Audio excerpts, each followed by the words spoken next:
Hey everyone, Old School Pokemon here, back again with the Pokeflipz podcast, joined by my usual co-host, KetchumAllCollectibles, Dan.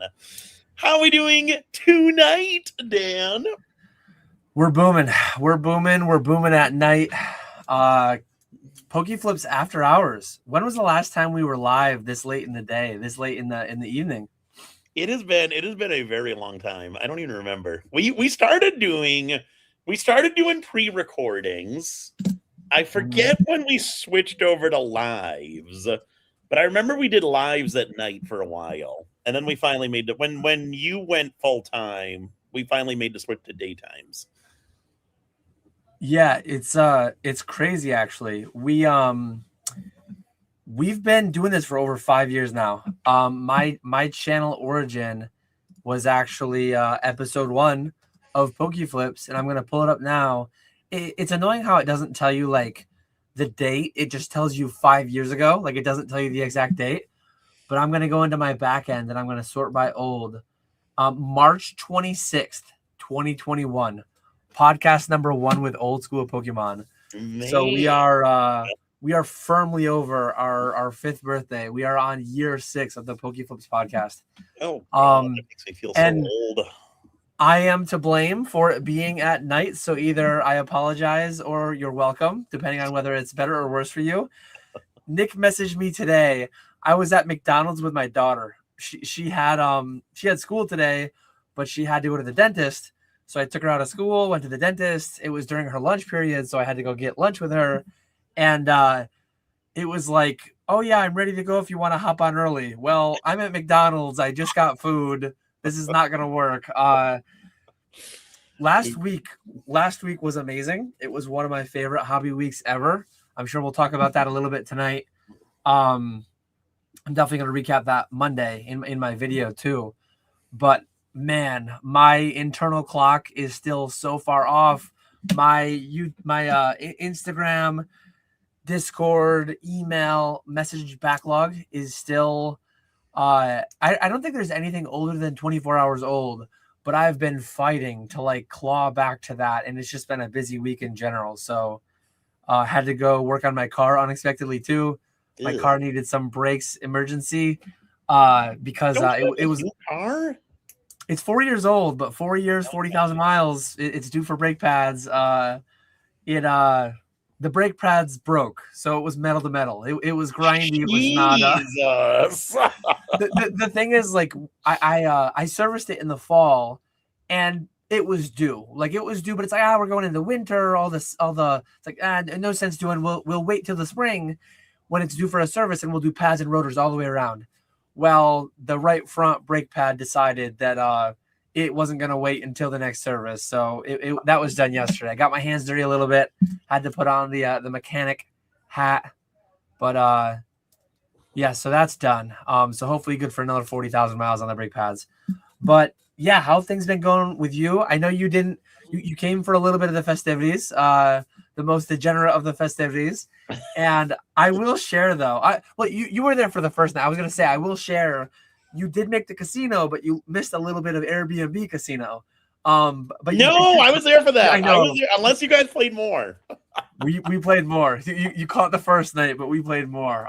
What an absolute blast that was. So anything else you want to cover with this week, or do you want to just dive right into talking about what went down last week a little bit? No, we can just dive right in. Yeah, it's been a hectic week, but yeah, let's just dive right into it. So Nick and I are going to go down memory lane of last week. We're very nostalgic for last week. It was a great time way back when. But before we do that, I'll just say, as I always do, if you have any questions, leave them in the chat. If you can do exclamation point, all caps, stop sign emoji, whatever, that helps me find them. But usually I can manage finding them all anyways. I will star those as we go. I thought you guys retired. Semi-retired, but not fully retired. Thrifty is indeed live in the back. Yes. So go catch. I mean, hopefully you have 3 monitors like I have. Put us on one, nestle us in the corner. I've got like a vertical screen over here. So put us on in the vertical one on the side, and then put Mr. Mr. Ponga on one screen and then put Mrs. Thrifty on the other. And that's why you have 3 monitors. You got Pokeflipz and you got Old School and KetchumAllCollectibles Live. You're forgetting 2 people. I think What a Spat's also live. I don't even know. Live as well. PK's live on YouTube. PK's live on YouTube, but you can listen to that one tomorrow. Listen to us live. Spat, right after I said it, I remembered because like an hour ago, before I was getting the kids ready for bed, I got tagged by Spat and Ponga, so I reshared both their stories. I did forget until you reminded me. I was gonna remember though. Spat, sorry, Spat. Spat is live on eBay as well, so you need like 8 screens, I guess, to cover it all. With all the money everyone's making from the boom, they can afford 8 monitors. Yeah, there we go. But okay, I'm starting some questions. So last week there was a show local to me. I had been calling it PokeCon for the past several months, and lo and behold, it was PokeFest. But Nick, you missed it. Like, it was a solid show. I guess I'll start with what you missed. Like, it blew my mind. So I talked to like the show coordinator, like the equivalent of like the Collecticon brothers. I talked to the guy who handled all of it, who runs it all. He runs what's called CNY Promotions, Central New York Promotions, and they put on Collector Fest and Toy Fest and PokeFest. And it was only his second PokeFest. He did one in October that I didn't make. I went to Collector Fest back in October. 900 people he had in October. And 1,900 people he had this past weekend. So Jesus, it more than doubled. There were 47 vendors, and let me tell you, like the 1,900 people that came, they came ready to spend, ready to sell, ready to wheel and deal, do it all. Beerski, let me make sure I don't miss anybody. So PK Ponga, Beerski, Spat Grimer, Java, Skya. All the guys were there, and buying, selling, trading, all different kinds of stuff. Like I think everybody that was seeking to buy spent thousands. I spent tens of thousands. I sold tens of thousands. So like, stay tuned for the full video recap on Monday. We are booming. I can't believe, and I'll stop ranting here in a minute, and I'll let you go on about your local scene. But like, I've been 5 years full time. 5 years full time. I had not been tapped into the local scene whatsoever. It feels like so dumb. I feel so dumb. I feel so silly for not having tapped into the local scene a little bit more, a little bit sooner. Because like just today, my daughter went to dance. My son and I went to a local card shop. And Beerski and I checked out some of the local card shops around like Syracuse area. A lot of them are kind of lacking. But like this guy at the local shop, like the closest one to me, a brand new one, he seems to do a decent level of business. It seems like there might be some plays for me to be had there, selling to him, buying from him, whatever it may be. It just feels crazy for not having gotten tapped into the scene.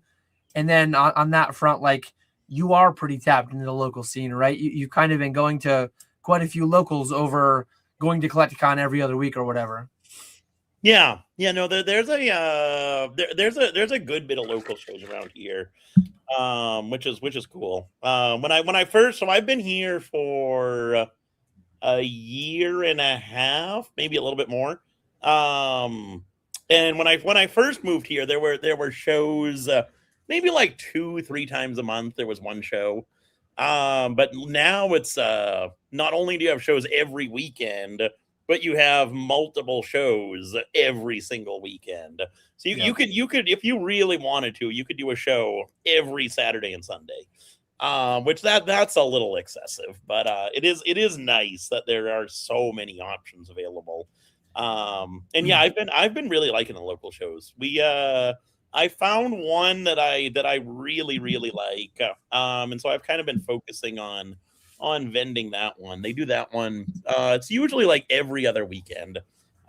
Which kind of works out well. We'll vend twice a month and then take 2 weekends a month off. So that works out well. But For yeah, you, what is your like is it do you have shows pretty much going on every weekend, or is it like once a month, or how does it work? Is there just like no shows? Is that why that one was so busy? I'm trying to like figure out what I've been missing out on. So a few weeks ago, Bierski was here. The last time we did or it was maybe it was 5 weeks ago now. I don't remember. It was some time ago. Oh yeah, that's right. He was supposed to be here last Pokeflipz, but he was on my live and then he had to go home early, so he didn't make the Pokeflipz. He But didn't want to see me. yeah. So there's in Syracuse where we went this past weekend. They do 2 Pokefests a year.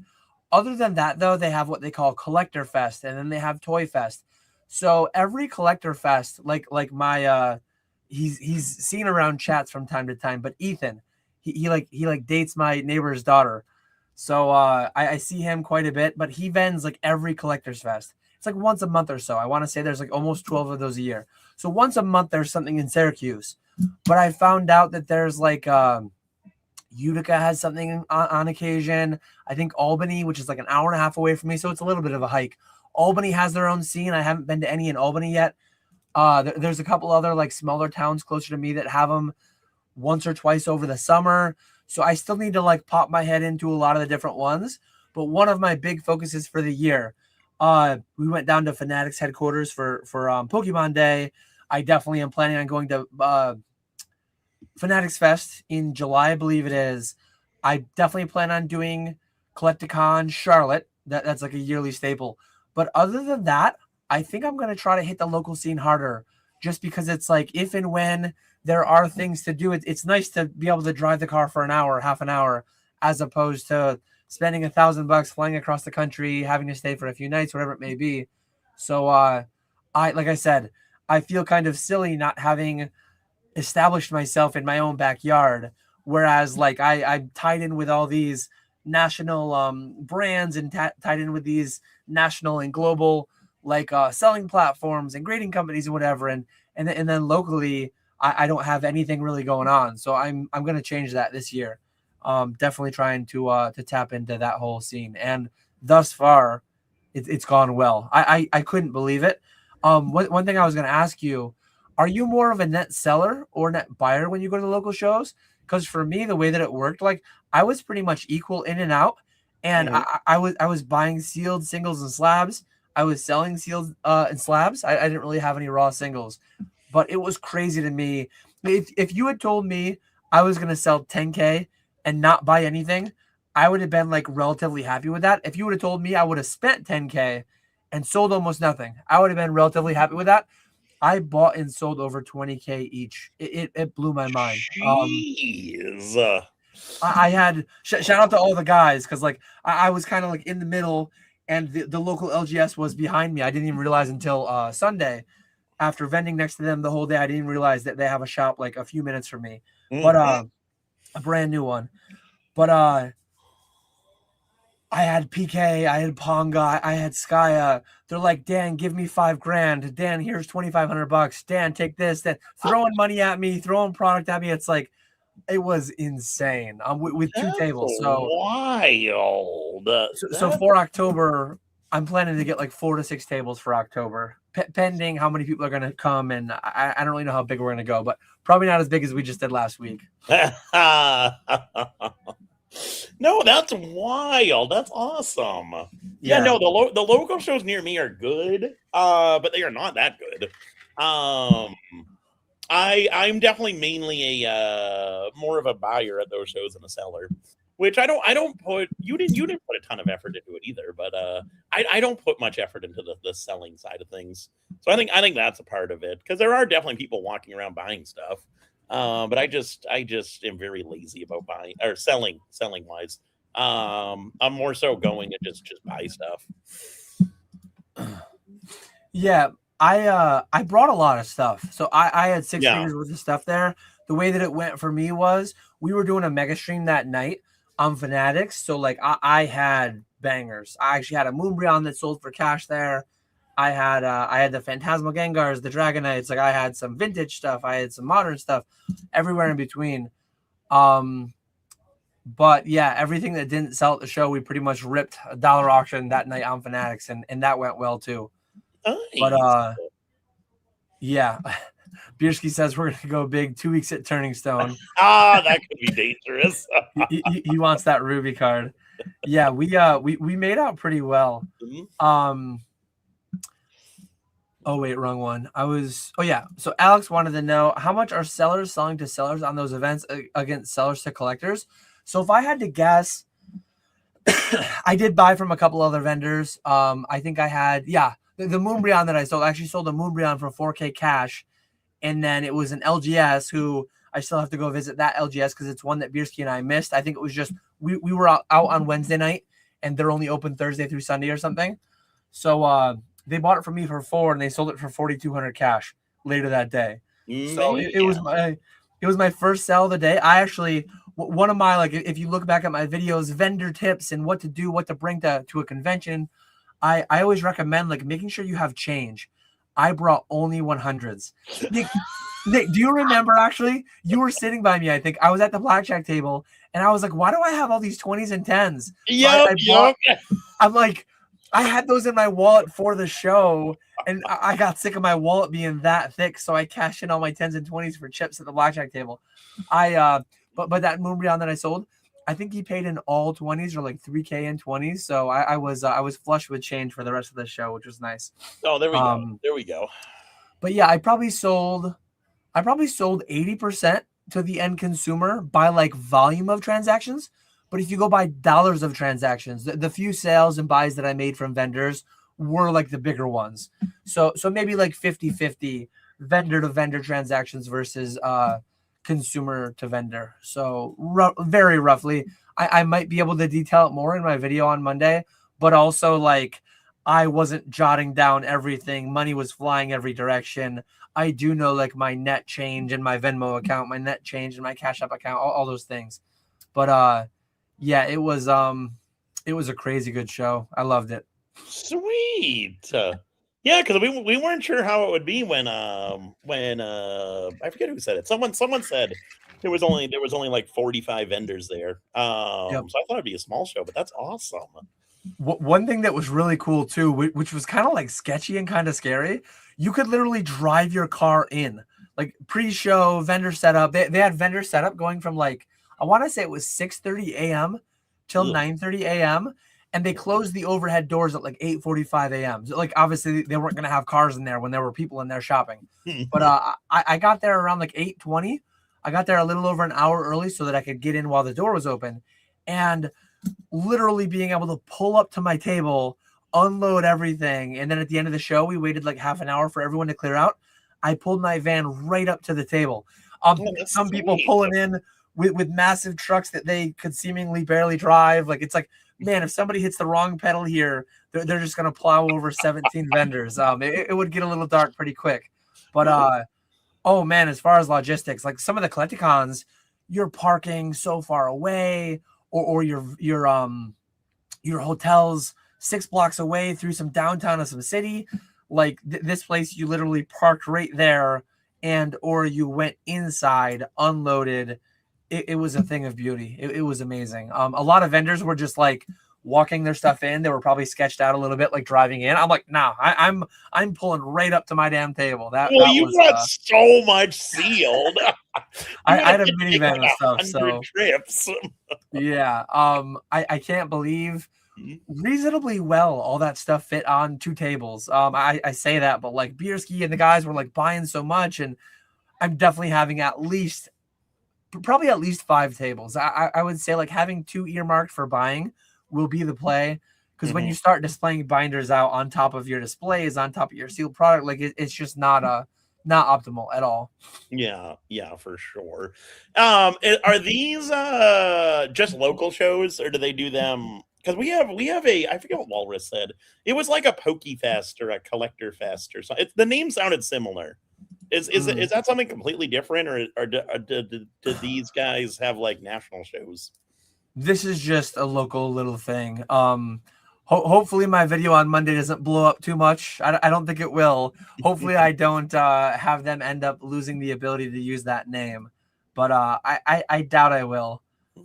Just a humble little fisherman channel here, so it'll probably be fine. But yeah, there's probably I remember when I talked about it. I talked about it as PokeCon a few months ago on one of the Pokeflipz, I had multiple people DM me like, "Oh, hey, I've got a PokeCon myself," and they're in like Arizona, they're in like Nevada or whatever, and I think it's just like a pretty common name Yeah. that they use until they grow to a certain size where Pokemon sends them a cease and desist. But for now at least, they're using it. Yeah.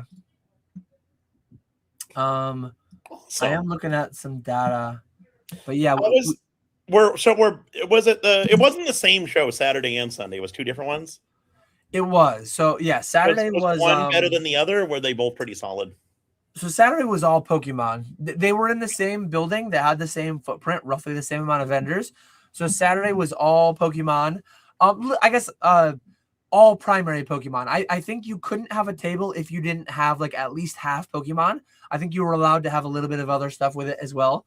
But the second show was a lot of sports guys. It was some people that were fully Yu-Gi-Oh, some people that were fully One Piece, some like all different kinds of things. But some of the same vendors both days, and then a lot of new ones. A lot of Pokemon people went out, and a lot of sports guys came in. But yeah, like I'd imagine that some people will be talking about on their own channels a little bit. Like PK is live right now. He's probably talking about some of what went on during the show and during the weekend and stuff. But I know like one of the big items that people were targeting was the first partner collections. I know at least dozens of those were being picked up. I know a lot of people were buying raw plays for grading. Some people were doing some slab optimization type plays. There were definitely some PSA 6s and 7s being bought to be able to crack them out and try to get like CGC 8s or 9s or whatever. There was just like a little bit of everything. Single slab sealed. It was great. Saturday, we only stopped in for like 45 minutes or so. Bierski was going to get on the road. We kind of slept in late. Bierski was going to get on the road. We hit it there with him quick. And then me, Ponga, Skya, Java went and got we went and got lunch shortly after there. Wait, Sunday, not Saturday, right? Did I say Saturday? Sunday. Yeah, okay, Sunday. Okay. Yep. Okay. Well, that's cool though. I will say I am glad I did my few days and then flew home, but I was definitely having FOMO. I did kind of wish I stayed. More so for the go-karting on Monday. I didn't know that was going to be a thing. That is so much fun. These ones too. It was Sunday night. So Sunday night it was we actually went to the airport. We dropped off Ponga. He left Sunday evening, and then it was just me, Java, and Skya. And yeah, near the convention area, near the Airbnb, it was Destiny USA. It's called. They have RPM racing. Like 90% of go-karts that you go to, you put the pedal to the floor and you steer. Mm-hmm. Like you don't have to drive them, you just steer them. This was go-kart racing. So Java just watched. He was in the audience, but me and Skya raced. It was such a blast. Like they tell you too. They're like, guys, this is not the go-karting that you're used to. If you put your foot to the floor and try to turn, you will just crash. You will hurt yourself. Like you will break things. Like we will kick you out. Don't do that. It's like you're you're braking. You're letting off the gas. You're drifting. It's like it's racing. It is so fun. I talked to my dad. Like I'm like, Dad, we've got to go sometime relatively soon. Skya, I honestly I thought I was gonna like wreck the field. I think there were 7 of us racing. 3 of the guys were like regulars. So I got fourth. Skya got fifth. I think I beat him by about 0.7 of a second for my fastest lap. I was just about to lap him actually. He started just behind me. And I was just about to lap him, and then the race ended. So I didn't quite get a lap on him. But no, he did well. He held his own. I think I have a fair bit more like experience growing up racing, driving all the different go-karts and four-wheelers, but oh man. And how out of shape I am. 17 laps in the go-kart, like just stressing, being on it. Like I was so sore the next day, like everywhere, like every part of my body was sore. It was a great little workout.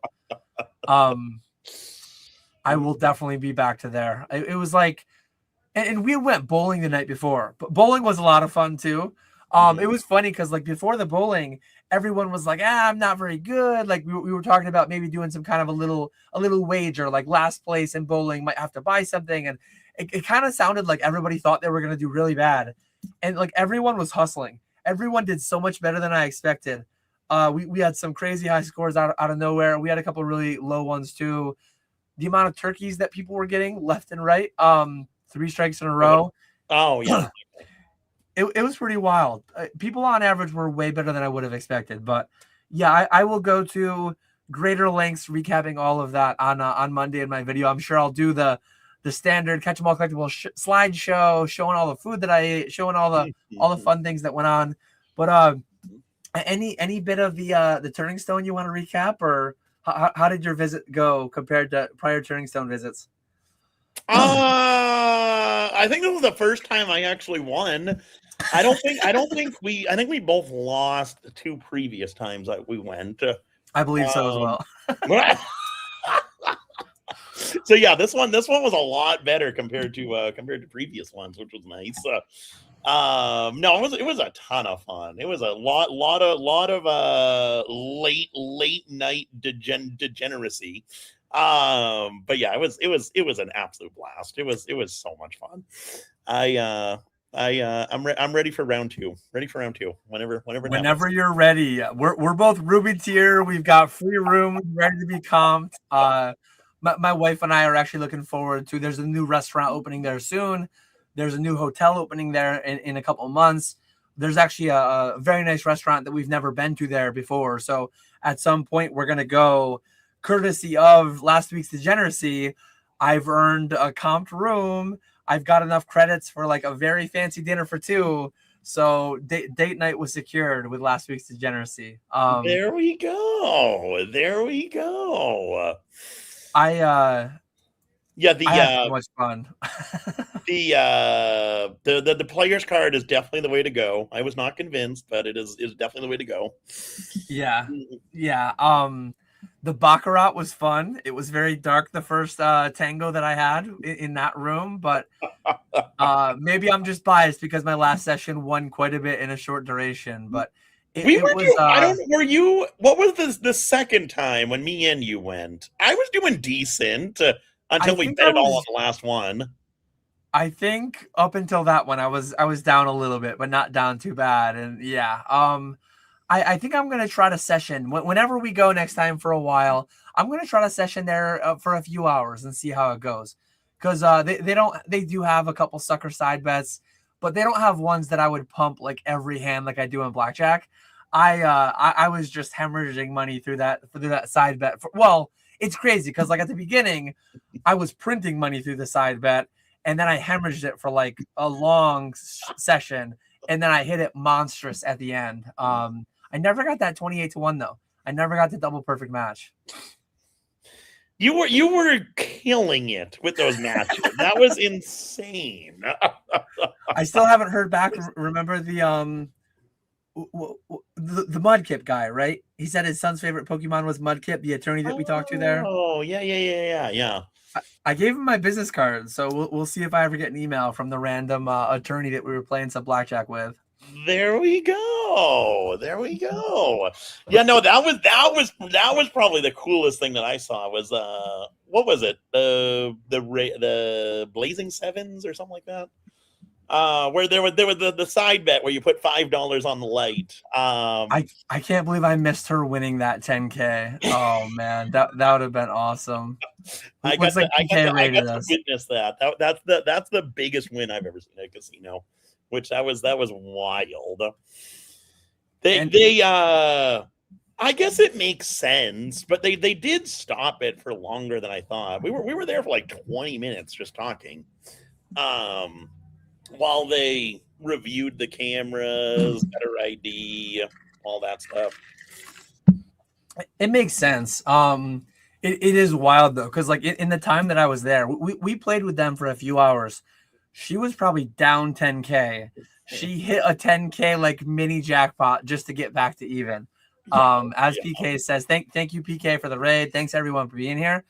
We are absolutely booming. Nick and I we were doing some several hour blackjack sessions last week at the Turning Stone Casino, and Yeah, she was down bad, and then she hit triple. Were they red sevens, black sevens, same color? Black And sevens. Yep. she hit 3 black sevens. If they were in the same suit, it would have been Like 90. 95,000. Yeah, 95,000. If they were same color, it was 10% of the jackpot. And if they were all sevens, mixed suits, mixed colors, it would have been like 1,000, I believe. Absolutely crazy. And you actually had a near miss where, like, had you been playing it, you would have gotten 1,000. You would have gotten the 3 sevens the one time. Yep. But we got 20 gifted from Son of Mewtwo. Appreciate it. But yeah, from the Turning Stone to the convention to the Airbnb, we didn't have enough. PK really wanted to go to the casino. I really wasn't about driving all that way back. It's like, let's just have a casino here. We went to a game store in the Destiny Mall, and I bought a card shuffler and I bought 4 decks of cards. I was the dealer. I dealt blackjack for 2 nights in a row. Nick, Spat, I think Bierski played a decent bit. Skya played a little bit. It was I was literally just, I was the house, and I was dealing to these degenerates, and there were some fun some fun interactions there for sure. Is it true the house always wins? Did you win? I won both nights. Won both nights. Yes. So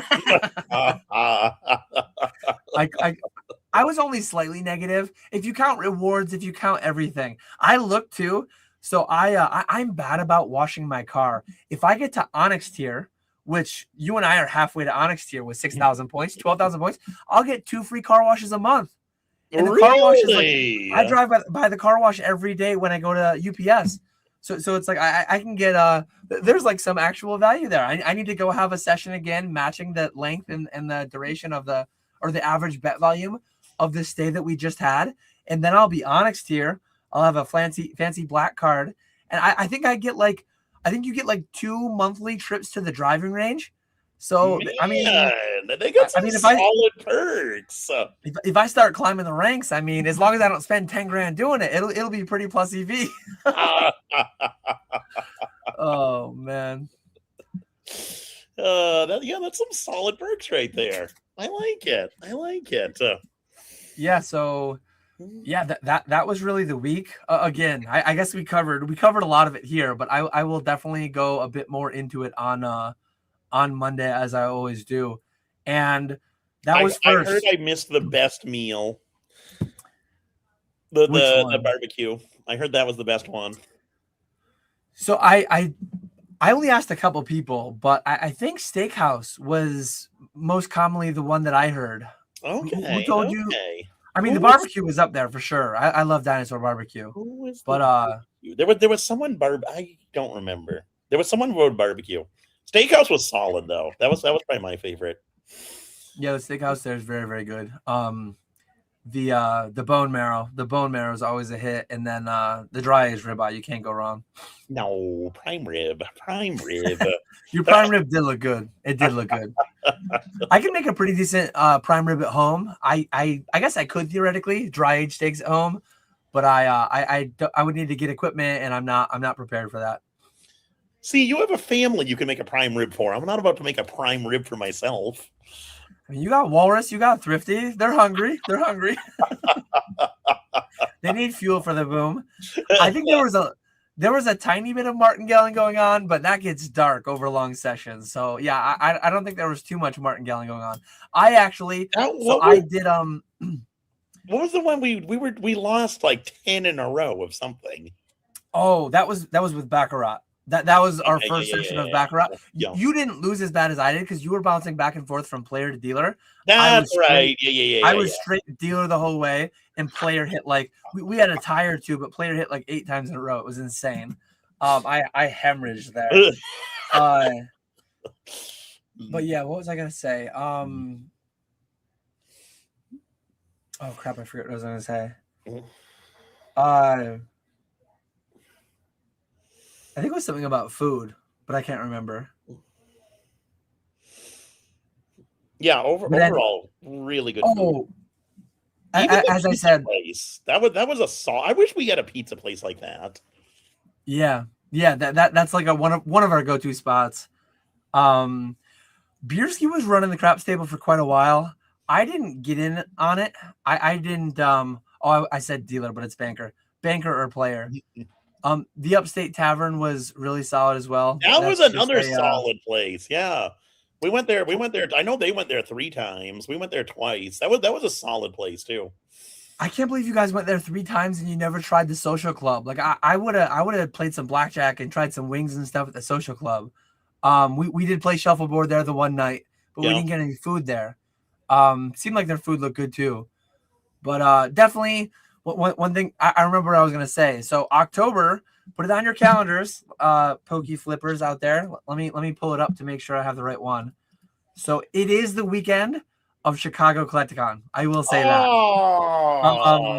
I'm not making But it's Sunday. I mean, go to Chicago Collecticon Saturday, go to Pokefest Sunday, and then Monday's Columbus Day. So Sunday night Sunday we hit the show. Sunday night we stay at Turning Stone instead of staying out at the Airbnb, and then we hit the tables for a couple days. A couple days. Nick, I'm trying to get Onyx here. It took me 3 days to get Ruby. That is true. It took me 3 days to get Ruby. You gotta convince them to move one of the conventions to like May, June, so that way we can hit the golf course too. I haven't played a par 3 course in so long, and it's so much fun. I haven't played a round of golf. Oh, Nick, this is not a par 3 course like a little pitch and putt or something. We used to have one near me that was like, they called it a par 3 course, but they were like 50 yards, 80 yards. I think the longest was 100. This one has like a 230-yard par 3. Jesus, that is not a par 3. Like the par 3 course there. My claim to fame, the best thing I've ever done in golf, I birdied a 230-yard par 3. I've never. I don't think I've ever eagled. I've birdied a bunch, but like that's the most impressive hole I've ever birdied. Mm-hmm. It's a beautiful, beautiful course though. Like that's the par 3. They have 3 or 4 courses. They have one that's on the PGA because I went to a PGA event there before. So some of them are like very expensive, exclusive courses. You probably couldn't even golf on them without like very advanced notice and being a very high roller or being someone kind of known. But yeah, the par 3 course, like I'd probably have to hit the range first. I haven't played a round of golf aside from like hitting a few buckets at a driving range. I haven't hit a few buckets at a driving range in 5 years, probably. I haven't played a round of golf in like over 10 years. It's been a long time. It would probably be very dark if I were to just go without any driving range first. Even with some driving range. Like I was never a great golfer. I'm not either. I'm not good. I'd be happy with I'd be happy with a bogey. Like a bogey, I'm doing well. I'd usually average around a double bogey. I shoot around 100 to 110 on my home course back in high school. Like if I did a 50, I was doing pretty well for 9 holes. Yeah, no, I think my kids in putt at the beach this year. I do mini golf a couple times a year, every year for sure. That's a lot easier to get out on. I so love it. Shout out to the hobby bin, slaughtering kids out on the mini golf course. But yeah, I'm 100% down. If you're serious on that, like we got the rooms, the golf course is there. Just let me know whenever, and we'll make something happen. That is true. But October 11th, Pokefest 2. It's probably not going to be as big. It's not going to be as elaborate. It's not going to be as crazy as what this was last week. Part of the reason that I went so big with it, getting a few nights at the Turning Stone, getting the big Airbnb for everyone, was because like I don't think we'll ever have one that's the same. I just feel like it's so likely that someone will have something going on. The next one hits Chicago Collecticon, so a couple people will be out for that reason. Everyone's going to be... It's funny, when you quit your job, a lot of the side hustlers in Pokemon, when they quit their job, they almost get like more busy being full-time Pokemon. So it gets harder to get them out. And Stay tuned because there's a lot of news. There's a lot of news coming in the Catch 'em All Collectibles circle. Some of it has been trickling out already, but I will be live Saturday night on my channel with Mr. Ponga, potentially with some very large breaking news. Wait, he hasn't. Well, that'll be exciting. That'll be exciting. It's been Is talked it about, news like, or is it news?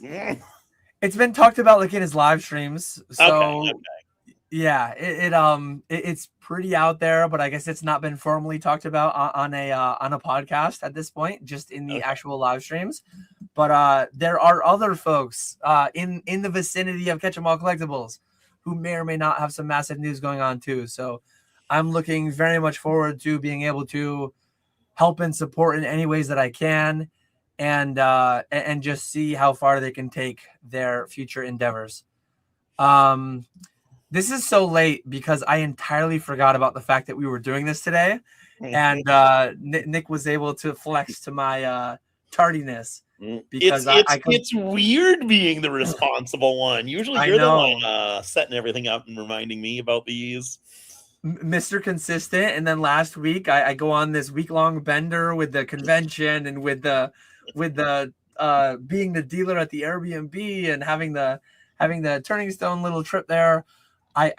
So this is one thing that I did too that I can't do next time. I just, like, we played blackjack for 8 hours and I just had IPA, never waters in between. It's crazy. I'm 36. I don't get hungover.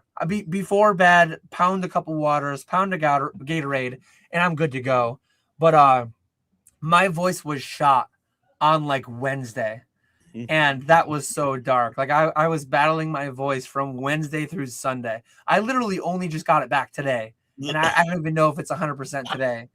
But it's like I wasn't screaming at the table. There were a couple times I had to match the dealer for $600 or $800, and I let out a little bit of a shout, but nothing crazy. My voice is just so weak. Like it's just gone so quick. It sucks. It's awful.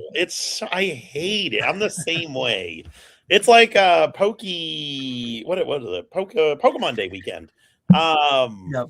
I was literally at home, was not like yelling, and my voice was gone by the end of the weekend just from streaming. It's so bad. Yep. I feel like since you got plugged into the eBay Live machine, I think your voice is just like, it's just different. Like your voice is just always on like the edge of being gone from how much you talk now. I'm so, like, I went to a Rangers game a couple weeks ago, and the Rangers scored 4 goals. So like after each goal, naturally, I'm up IPA in hand doing the goal chant. The Rangers have a nice little home goal chant, and then there was a goalie fight. So if the Rangers only scored 4 goals, I would have been good to go. They could have scored 6 goals, and I would have been good to go. Igor Shesterkin is out there, like out of his crease, because somebody kind of got too close to him or whatever. So Igor came out of his crease. Markstrom skated down the whole length of the ice, dropped gloves. The goalies fought. I was losing my mind. Like I'm not like, I'm pretty robotic. I'm pretty like even keel. I was going nuts. The whole place was going nuts. Instantly, like after that one, my voice was like almost gone for the rest of the night, just from a few goals and then a goalie fight. So yeah, like 8 hours of blackjack with IPAs, with talking all day to everybody. Like it was just shot. And then the weekend, I kind of got it back a little bit for the weekend. It wasn't as bad. Like if you've met me at a Collecticon on a Sunday, it was kind of a meme there for like 2 years straight. I just had like Sunday Collecticon Dan voice. It would be so raspy, and I'd be whispering, and I hate that. Like I could never be a live streamer all day, every day. Like I just don't have the voice stamina for it, I guess. But yeah, what a great week. That was a lot of fun. That was a lot of fun. Definitely need to do that again.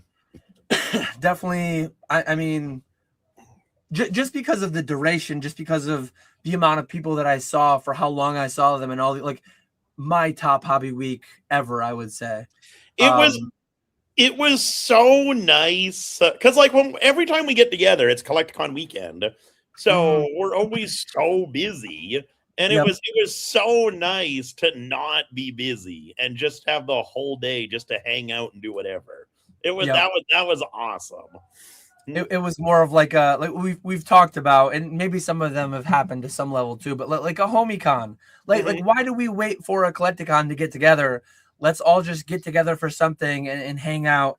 And that's more of what this was. It's like the show was Saturday only, and from Tuesday to Friday, we just kind of hung out and we did whatever, and we just hung out at the casino, hung out at the Airbnb. Like it was a great time not having to be so on it all the time. Like so many times I go into a Collecticon, I fly in the morning, I have the day, maybe there's a hangout during one of the days, and then it's like going to bed super late, waking up super early, show all day. Definitely just a different animal being so booked every single day that you're there.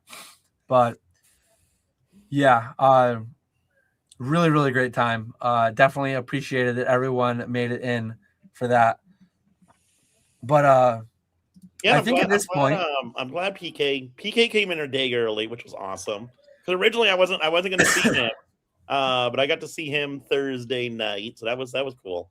I missed Java. Next time you did bail on Java, yeah. What a monster! Next time I'll make it so I can see everyone at least. I love that you came in just for the casino. You came in, hit the casino hard, and then dipped. Very old school Pokemon thing to do. Oh yes. What a great time though. But with that, we are a Pokemon podcast as well. We did tie a little bit of Pokemon into that whole event, but follow up Monday if you want another 45 minutes, maybe even an hour of further recap on that. 45 minutes. I know. 45 minutes is probably sounding short. Video. Probably. I have a lot of slides to show for sure. But yeah, so if anyone has any questions, keep them coming. I do have 7 of them starred. Oh yeah, Radar said took a little player from my book on the side bets. For sure. I'm a DGen though. Like I have to, if I play him, I have to play him every hand. Sometimes I was down to 5 on him, but I had as low as 5 on him, and I had as high as like, I think I did 100 on one of them. I think the highest I hit was 80 though. But yeah, he's not as ballsy as you, John. They wouldn't even take the 500. Like I don't even know if the high roller had 500. True. So 100 was max at my casino. But what's the saying, Dan? Consistently inconsistent. So I'm Mr. Consistency, and last week I bailed on my live stream. Last week we bailed on Pokeflipz because I had no voice. I really wanted to. I think it would have been fun. We probably wouldn't have gone on long. You forgot about this week. I completely forgot about it last week. It was easy to forget about because we didn't even have a lot going on. We were just having a blast hanging out at the Airbnb at the Airbnb Thursday night. It would have been it would have been cool to do it, but I had no voice, and it's like it would be a little bit awkward having to do it in a corner, and would people want to come on or not come on? Like it ended up working out fine for the live streams. I mean, the live streams, we had them in the corners. Some people came in, some people came out, did whatever. But if I had my voice, we probably would have went live for an hour or something. We probably would have made something happen there. How did Pokemon's boom reach the moon if humanity hasn't? Did you actually watch that? Timmy, I agree. What are your thoughts on that? Let's go down to conspiracy rabbit hole. Did we go to the moon in the 60s? We went to the moon in 1969. Did anyone watch the Even Stevens? I mean, there's a song about it. It has to be true. No. You don't think we actually didn't go to the moon, or you don't actually think that we didn't go to the moon, do you? I feel like that's a double negative. That's such a weird phrase. I don't know what the right answer is either. Did we go to the moon in 1969? We did not. No, that's all made up. There's zero chance. Look at this, the Artemis thing that just happened. Oh, God, here we go. However long, 40, 50 years later, and let's do a mission flying around the moon, not even landing on it, because we don't. Podcast know. is over. We don't know if Nick, it can be done with all the technology they have nowadays. They don't know if it can be done when it could have been done in the 60s. No shot. Nick, is the Earth flat or spherical? I know the Earth is round. Oh no! Oh no! The OG moon Brad's landing with was done in a me. recording Thank you, studio. Brad. Thank you, Brad. Nick swings wildly between my favorite and least favorite tuber. I don't want to turn this into an hour-long dark path down. As Ren Stevens said, we went to the moon in 1969, not Allegedly. 1970, but a year sooner. We actually did that. The space race, the Soviets, if the Soviets had the ability to disprove our going to the moon, look up what's it called? Like I think there's an acronym for it, but the laser retroreflector, whatever BS they put up there, you can literally buy a telescope and you can see where we landed on the moon. Like you can. Now the question is going to be, Dan, have you verified that yourself? No, I haven't spent 10 grand on a thing, but like there are third-party verification auditing. You shine a laser up there and you get the thing and you measure the distance between the moon and the Earth. Like there is proof that we've been on the moon. We don't need to go much further than that. Why did it take so long? I just can't believe it. The whole reason we did it was the whole like machismo, USSR, USA, space race, like who's going to be the best, who's going to be first. And then after that, like just not highly prioritized, but we're going back. I mean, Artemis 2, I don't know which one is going to go land on the moon, but I can't wait for the day. The funny thing is, AI is getting so good that when Artemis 7 or Artemis 11 goes to the moon and lands on it, when they show Buzz Aldrin's footsteps, when they show Neil Armstrong's footsteps, and they show the flag, and they show the lunar module, whatever was left behind, when they show all that stuff, people will still claim AI. Oh, that's not real. That's AI. And like there will be people claiming the day that the rocket launched. I remember seeing on Reddit, people recorded out their phone window, the rocket going up, and people at a baseball game recorded the rocket going up.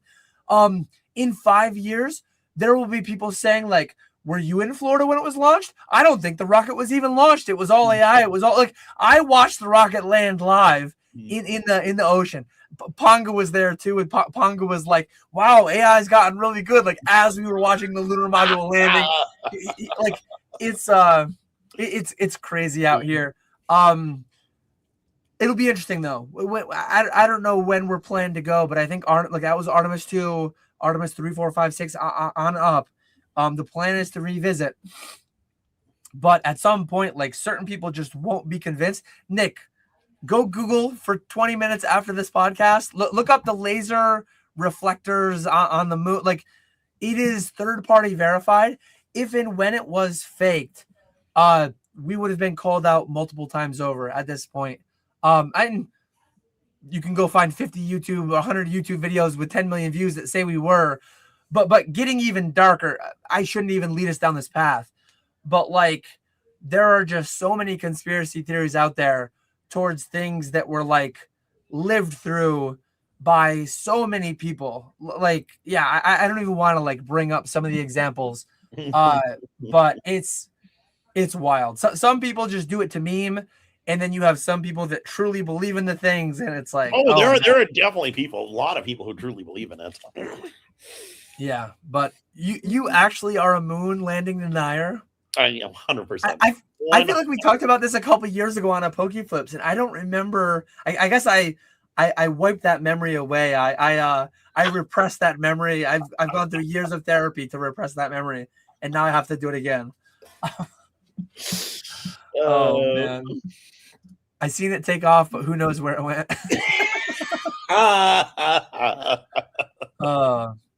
We're probably not going to turn this into that, but I guess it is late night Pokeflipz after hours. Some of them get super dark, but to give credence to like some of the tinfoil hat out there, Like there are some wild things that have been declassified from the government from decades ago. Like there are some actual things that have gone on, some funny business that have gone on that make it like, damn, if they do that, like what else wouldn't they do? Yeah. And I'm sure there's things going on today that we'll find out about in 50 years, or our descendants will find out about in 300 years that are like, holy hell, I can't believe that shit was going on. But yeah, that's funny. I like that. Probably doesn't even believe in Arceus. Birds are clearly drones. Dan, wake up. Oh God. Thank you, Timmy McGee, for generating all that fun conversation. But yeah, we actually at the Airbnb we watched the Artemis 2. Like we saw it descend and we saw it make the atmosphere, and then the parachutes come out, and that was pretty cool. That was I was watching that too. Yeah, that was really cool. I haven't followed much of the history of it, but Bierski popped it on at the Airbnb before we went live that night, and it was pretty cool to follow along. Why are we booming, and can we boom even harder?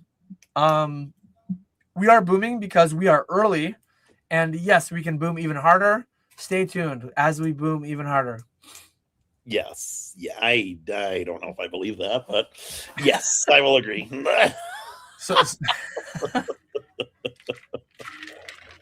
Simple question, yes or no? Are we early? Maybe. That's not yes or no. I would say yes. My genuine non-meme answer, I always say short plastic, long cardboard. Now, if you take my yes to being early and you go out and you lever up, you borrow all the money you can to buy the most obscenely overvalued things in today's market, you might lose a lot of money. So I'm not saying it is like go buy anything, everything will make you a millionaire. But from the perspective of like the amount of money that the various institutions have put into this space, the amount of money eBay's putting in to building live, the amount of money collectors is putting into buying BGS and buying PSA and eBay buying TCG Player and Fanatics buying everything in the sports card space, I think they're going to get a good return on their investment over the long term. Go to my local show, 1,900 people clamoring for this stuff. Like it is wild. So I truly think from like a cardboard sense, I think we are early. But like some of the latest and greatest black labels and PSA 10s and ultra modern booster boxes that are $600, like I don't universally agree with all of it, but simultaneously, like I think we are early. Mm-hmm. Yeah, I can definitely see both sides of it, and I'm not selling everything, so I guess a greater part of me believes that we are early. Because if I truly didn't believe we were, then I'd be fire sailing everything. You know what I learned the other day, or I guess it was about a week ago now. You know the WB creator packs? Those are fun, wild. I had no idea those were so expensive now. I used to buy those for like we haven't had a public sale in a while, but everyone's asking 30,000-40,000 for those. Yep, it's insane. I was literally talking to the guy at the LGS today about it. He had a was it like a Wurmple? Maybe it wasn't a Wurmple. There's something like that. Yeah, just one of the like least popular Pokemon that are in it. I can't remember what it was. I literally was looking at it like 3 hours ago. But I used to buy those sealed packs for like $100 if I remember correctly, like 10-12 years ago. I opened multiple myself, and I that's the kind of card that like I could have some of those kicking around. Not the sealed packs, probably. I would know if I had a sealed pack of it, but I could have some of the cards kicking around. I remember the last one that I bought actually was probably bought for like $1,000. This was still years ago, and I remember there was a massive print line, or not a massive print line, a roller line down the Pikachu. But yeah, didn't the PSA 10 Pikachu just sell for like $80,000? Yeah, $90,000. 90, yeah. Wild. And that's a 1 in 5,250 or something like that. It's a pretty weird number. It's a little bit over 5,000.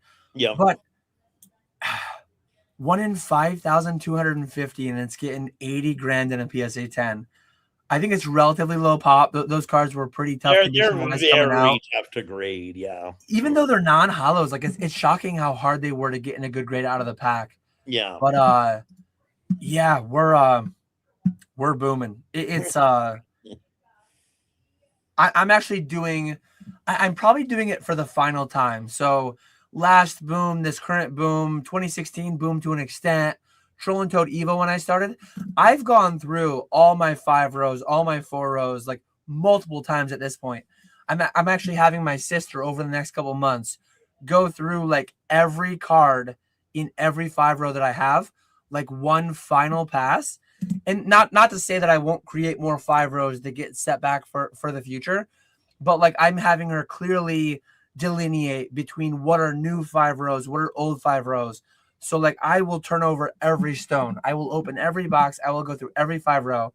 And like I could have random gold stars. I could have random creator cards. I could have random cards at this point that I don't know that I own. And in the future, it's not going to be like that again. I'm going to stay significantly more organized. I know a few weeks back, I had a podcast on Steve's channel, Tactical Trading, with me and Alex. And Alex is like, his he is on another is like level. Yeah, I'm envious of him there. Yeah, like engineering principles, like 5S, keeping everything clean and lean and having everything like everything has a place and everything's in or it's out and nothing really sits. I've never been like that. I want to get closer to that. I'll never get 100% there, but I'm really going through like with a fine-tooth comb. I'm going through everything in this current boom. And I don't want to find in 3 or 5 years when the market's kind of flattened out a bunch and gone down some on some stuff. I don't want to find a random WB Pikachu. If I have it, I'm going to find it now. If I have it, and not just that, like any random thing. Yeah. Team up packs. It was like 6 months or a year ago now, but I was going through boxes and I found like 20 loose team up packs. It's like at some point in the next 6 months, that won't be a thing again. At least until the 2040 boom, when I'm finding stuff that I put away in 2027 or whatever. I'm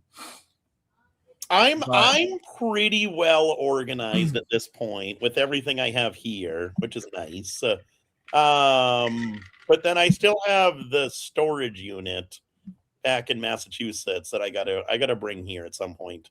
I don't think there's anything like anything not even really good, anything decent in there. I think it's mainly bulky stuff, but I gotta get that at some point. You woke up Basic in the chat with the conspiracy talk. Basic, go live right now and give us a 24-hour live stream on the moon landing. I think we talked about that in his 24-hour stream. Yeah, there was definitely some conspiracy talk for sure. Some good questions here that I've starred. As always, appreciate you, Ghettoed, for doing the stop sign. Definitely helps. I have starred that. I will get to that one eventually. But let's continue with the older ones. Timmy McGee with a non-meme question. What's your favorite box for storing cards and card saver ones for grading? I just use the graded shoe boxes personally. Yeah, I like using those. I would say those are the best. Or if you don't have that many, just put them right in the box that they come in. Flip them sideways. Yep. Yeah, that works too. But yeah, the BPW boxes are the best. I think it looks good. I even have all my sealed promos. Like I'll put them in the semi-rigids and then stick them in those because I think they work the best. That's one thing that I'm consciously doing more. Like years ago, 12 years ago, all the way till like 6 months ago, I would buy 500 Greninja Gold Stars, and they'd be here and there and everywhere. I'm, you know how my setup is kind of. So in one of the safes, I just have like shoe boxes in there, my Ancient Muse, my Score Bunnies on the ball, and I'm putting on the front of the shoebox, I'm putting 100 Ancient Muse, $100 a piece. I'm putting 400 Score Bunnies on the ball, $10,000, like $25 a piece. I'm consciously putting times and dates, and if and when I decide to chunk out 100 of the Torchics, I'm gonna put like the day. It's good for inventory purposes. It's good for organizational purposes. Because like years ago, I probably bought 500 Greninja Gold Stars. I just had them everywhere, literally everywhere. Like my sister has already unearthed some in some of the shoe boxes she's gone through, some of the 5 rows she's gone through. I'm sure there's still more to unearth, but like the amazing rares, somewhere I have nearly 1,000 amazing rares that I bought back when they were like 50 cents, $1 a piece, or whatever the hell they were.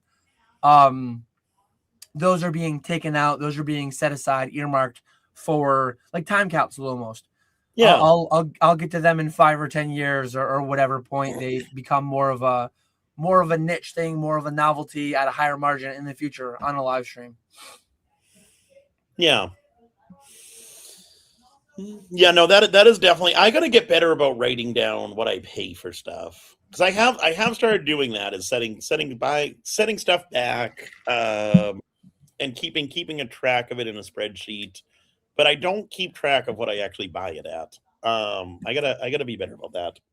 Which I think in one of your videos I saw that you're setting back like 5 or 10 of different sword, shield, and it's tougher with 5 or 10. I'm trying to do it on the things that I have like 100 or hundreds of. But with 5 or 10, like if you have a shoebox with 300 different things with 5 of each, like what I'm doing is I might have a shoebox of 10 items with 100 of each. You can fit all that easily on the front of the shoebox, right? Yeah, yeah. So, but no, I don't think it'd be. I think it would have to be a little bit different. I think it would be like, okay, I'm adding these cards in total. I paid this much for this stack of cards, something like that. So it wouldn't be as clean, but it'd at least help a little bit. Yeah, that makes sense. Krabby's card says, how do the first 3 months of Ascended Heroes compare to the first 3 months of Prismatic as far as packs rips on your live stream? Do you have any like vibe data to go off of, or do you have any like firm data that you can pull up? Nothing firm, no. I could probably get it while you're talking. But vibe data, I would definitely say Prismatic by a decent long shot beat Ascended. Oh, really? I think I would say that. That's interesting. So I just looked it up, and Prismatic released on January 17th, 2025. Ascended Heroes released on January 30th, 2026. So when I compare these, like it's not fully fair because Prismatic had 2 weeks in January and Ascended only had 1 day, basically. Ascended was dark too, because you remember two pack and 3-pack blisters. The 2-pack blisters got kicked like 3 weeks or whatever. So we never sold out 1 time of Prismatic, if I remember correctly. I think we were always in stock. So from January through March of Prismatic in 2025, we sold, this seems low, but we sold 7,000 packs. I would have guessed it was higher. Across the whole year, we sold 25,000 packs. So it went well throughout the whole year. 2026, so January through March, mind you, again, it's kind of unfair because Prismatic had 2 extra weeks and Ascended I couldn't keep in stock. We sold over 8,000 Ascended in the same time. So we sold more having it in stock less. There could be a little bit of messed up within my memory is so bad. We might have sold some packs as like auction lots. So maybe there's like a couple thousand Prismatic packs that like aren't captured fully. But in any case, like our February, we sold 4,500 Ascended. Last year, February, we sold 3,000 Prismatic. So yeah, we're selling more. And in further context too, instant rips weren't a thing back then. A large portion of our thing today is instant rips. So like it's kind of unfair to today as well, because a year ago, 80-90% of our sales were pack sales. Today, it's only about half of our sales. The other half being like some of the bigger auction mega streams, and then we also have the instant rips kind of cannibalizing some of the pack sales. So Ascended, as far as I can tell, per my data, per my stream, Ascended is winning like fairly handily. Interesting. Invest today.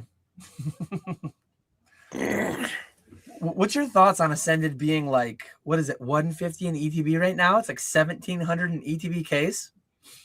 Wait, is Ascended that high? I did not Yes. even know that. Wow. That's my thoughts as wow. I didn't know that. Yeah. No, I think I think Ascended is a really, really good set. I do wish the pull rates were a little bit easier, like a Crown Zenith type set. That's what I was kind of thinking when Ascended came out. But the pull rates are not very easy. It's a tough set to get kits out of. It's not nearly as bad as Prismatic, but it's a pretty tough set. But I would buy I like Ascended way more than I like Prismatic. I think in the long run, Ascended is definitely going to do better than Prismatic. I think they're both going to do really good, but Prismatic is just so brutal. It's awful, and I don't really like the Evolution SIRs. Whereas Ascended, you just have so much in there. You've got the Gengar, the Pikachu, the Mewtwo. There's so much to chase in there. Yeah, I generally agree with all of it. I think the set is definitely better. It's deeper. I should do the thing that I don't do. Like, we're live. We have the technology, just like we did in 1969 to go to the moon. Let me share. Let me share. Like this is Ascended Heroes. I guess if I were better, what 1 second. Let me pull up Prismatic Evolutions as well. But if I had to open 20 packs of each, 50 packs of each, whatever amount of packs of each, I think I would enjoy myself more opening one for one more of the Ascended Heroes. So that's a good. I guess that's a good. So I guess you're if you could only buy one, because like Prismatic ETBs are like 150 right now too with the drop in price. You would go if you could only buy one. You would go Ascended. Do you think? It's tough because now you get into the conversation of like, just as Prismatic Evolutions, I had several cases allocated to me between my two distros at 99 in ETB. So like, do I think a year from today I will likely get more Ascended Heroes at 99 in ETB or less? Yes. So if you're comparing in that regard, tying in the time frame, I like Prismatic more because it's an additional year old. But as far as like, so if your time frame is a year, I'd rather have the Prismatic.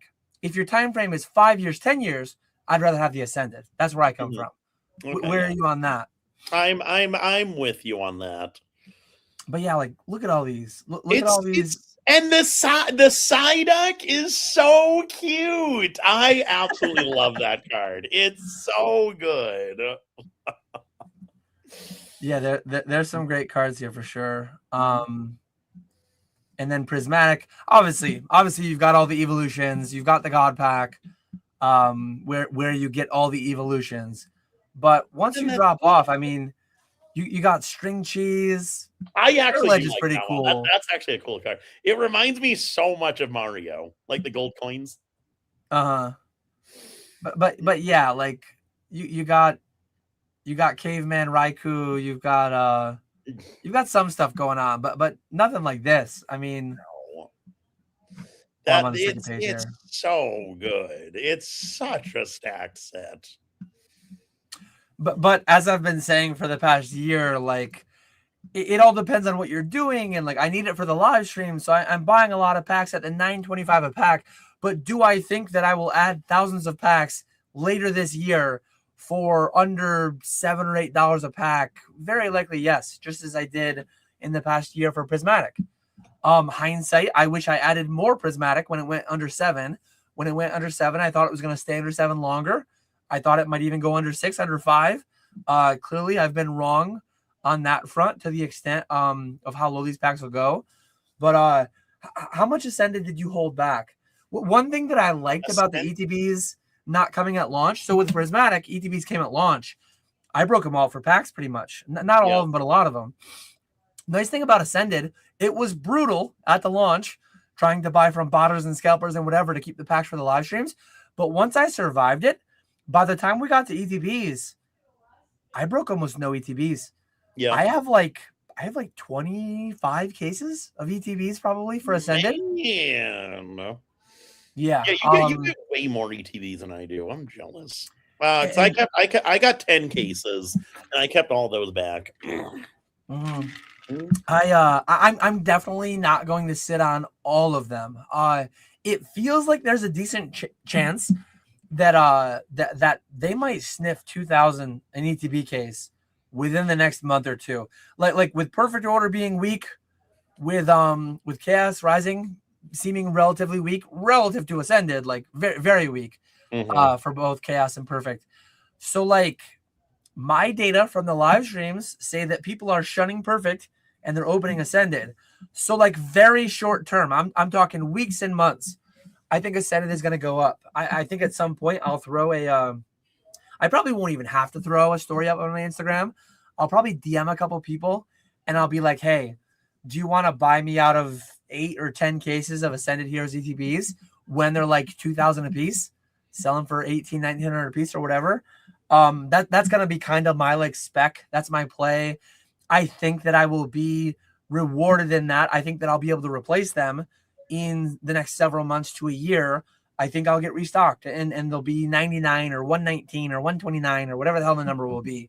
I could be wrong. And if and when I'm wrong, it's like, okay, I have less than I could have had, but I can live with that too. Cause it's like, there's so many things out there that I want to deploy some amount of money into. And you just can't have all of them. Yeah, for sure. For sure. I will be curious to see what happens to pricing with the we get the booster bundles. That's coming up soon, isn't it? The end of the month? Next week? Very soon, I think. I can't even remember. It's coming up relatively soon. But I'll be curious to know what happens to pack pricing once the bundles come out. Hopefully we see packs come down a bit. I'm sure they'll come down a little bit, but we'll see what happens there. I think they will. I think a lot of the stuff from distro just gets hoarded up as sealed. Like, I don't know about you, but like all my Destined Rivals booster bundle reprints that I got a couple of months ago, all my Prismatic booster bundle reprints that I got a couple of months ago, the loose bundles, I took some to the show and I sold them. We sell some on the live streams, but all the 25 count sealed cases, rest in peace to the 10 count displays that were nice, like display pieces, and those just don't exist anymore, it seems. But yeah, I haven't opened any of my 25 pack cases, barring Perfect Order. Like, I opened that one to sell at the show. But yeah, I'm looking up right now. I'm looking up bundles right now on my distro for Mega Evolution. Wait. Wave 2 is June 12th. What's Wave 1? 4/24. So next week. Okay. So next week I'm getting 40 from this distro, and then I'm getting 25 in mid-June. So like 6 weeks later. I think I'm getting the same amount, roughly. But yeah, like I think a lot of because that's 150 packs. A 25 count case is 150 packs. I think a lot of those won't get broken down. I know that I won't break mine down for packs, but a lot of them coming through the vending machines, a lot of them coming through Target and Walmart and Pokemon Center being bought into all hell. A lot of those, like a decent amount of those will probably get broken down, I would think. I'm sure, yeah. Where do you place the Ascended Hero? So what right now, 151 is going on 3 years old, right? It's like 2.5 years old. Yeah. I believe. What is Ascended Heroes booster bundles going to be? Two things. What are Ascended Heroes booster bundles going to be at 2.5 years old? Yeah, because September 2023 was 151. And what is Prismatic booster bundles going to be at 2.5 years old? So Prismatic will be 2.5 years old in a little over a year from now. Ascended is still over 2 years away from being 2.5 years old. But like we know, 151 is 185, 190, I believe, a booster bundle right now, which is crazy. I have a fair few of those set back, but I did sell some at the show. It was funny too to see people come up to the table and like look at a 151 booster bundle, and it was like the amount of people that looked at that as like a grail item, and so many people pointed out the 151 UPC, $1,000. So many people were like, "Oh man, I sold mine 3 months ago for $300 or whatever the hell it was." Yeah. But yeah, prismatic bundles, 2.5 years old, so like in a year and a half, and then Ascended Heroes booster bundles at 2.5 years old, so like 2 years from now, 2+. See, I really like 151, but I think a big part of that is because we grew up with Gen 1. Kanto kids, yeah, exactly.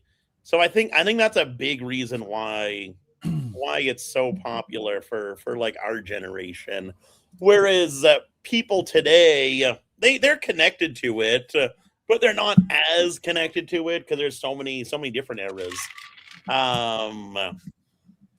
So I'm actually gonna go. That's a close one. I'm gonna say Ascended is the most expensive. 151's close behind it, and then Prismatic is number 3. So like if 151 bundles are say 180 right now, I'm gonna say Ascended is 200, and then Prismatic is gonna be 140. So that's not like simultaneously they won't be that. They'll be that at that same old, right? date, at that same 2.5 years. At the same check-in point. Yeah. So now let me go further. So you said Ascended 200? Yeah. What's the so that's your expected. That's your average outcome. If you could simulate it 1,000 times, the average outcome would be like 200. What's your like bull case and what's your bear case? Ascended booster bundles, 2.5 years old. So in 2 years and 3 months or whatever. I think the bull would be 200. The bear would be what is there? Six like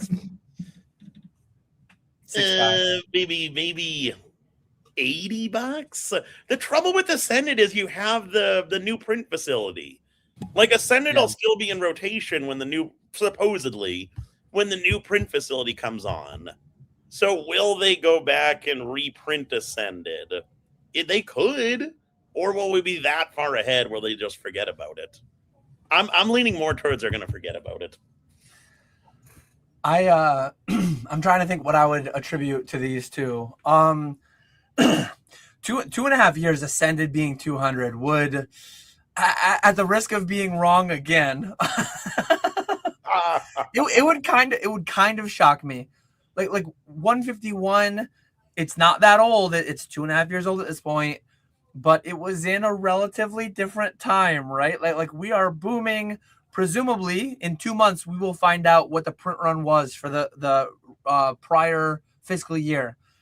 I think it was a lot bigger. I think a lot more cards are being printed, and I think more cards will be printed next year and then more the following year. You mentioned that the new print facilities. I'd be thrilled if these things were like 130. I'd be thrilled if they were 130, $20 a pack. Like, you don't think they're going to be as high, if not higher, than 151? 151 is booming. They printed 151 into the ground. I know they can be, but will they be is the question. No idea, naturally. But 200 is fully. I'm not saying 200 is impossible. Before anyone calls me on that, I'm not saying it's impossible, but I think 200 is like super bullish case. I'd be thrilled if they were 130, 140, and one thing that gets me is the amount of times that I hear people say "Oh, buy a Ascended Heroes ETB at 150 today," because worst case scenario, they say it's a $500 ETB in 3 years. People lose me there. They say that's the worst.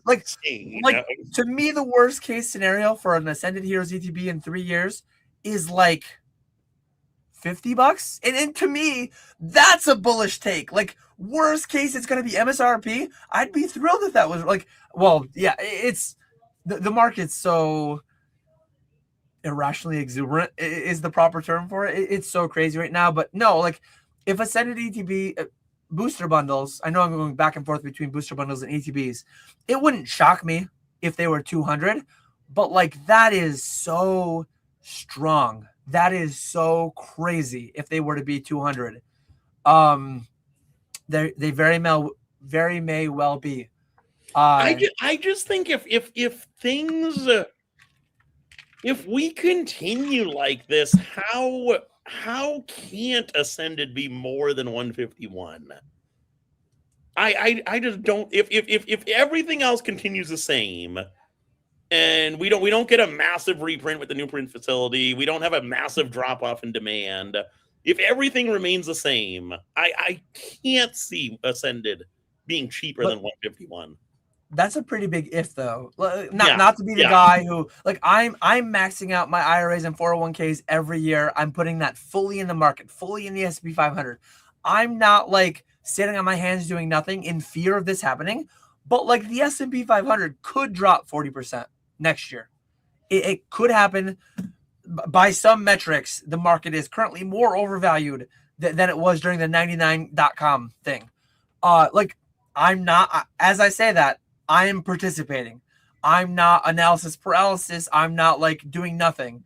I'm not letting price memory keep me from doing anything.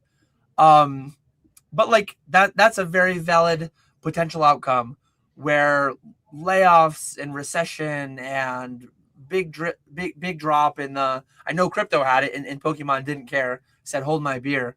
But just when I hear people say worst case scenario, ETBs will triple, well, like, that kind of stuff is just lunacy to me.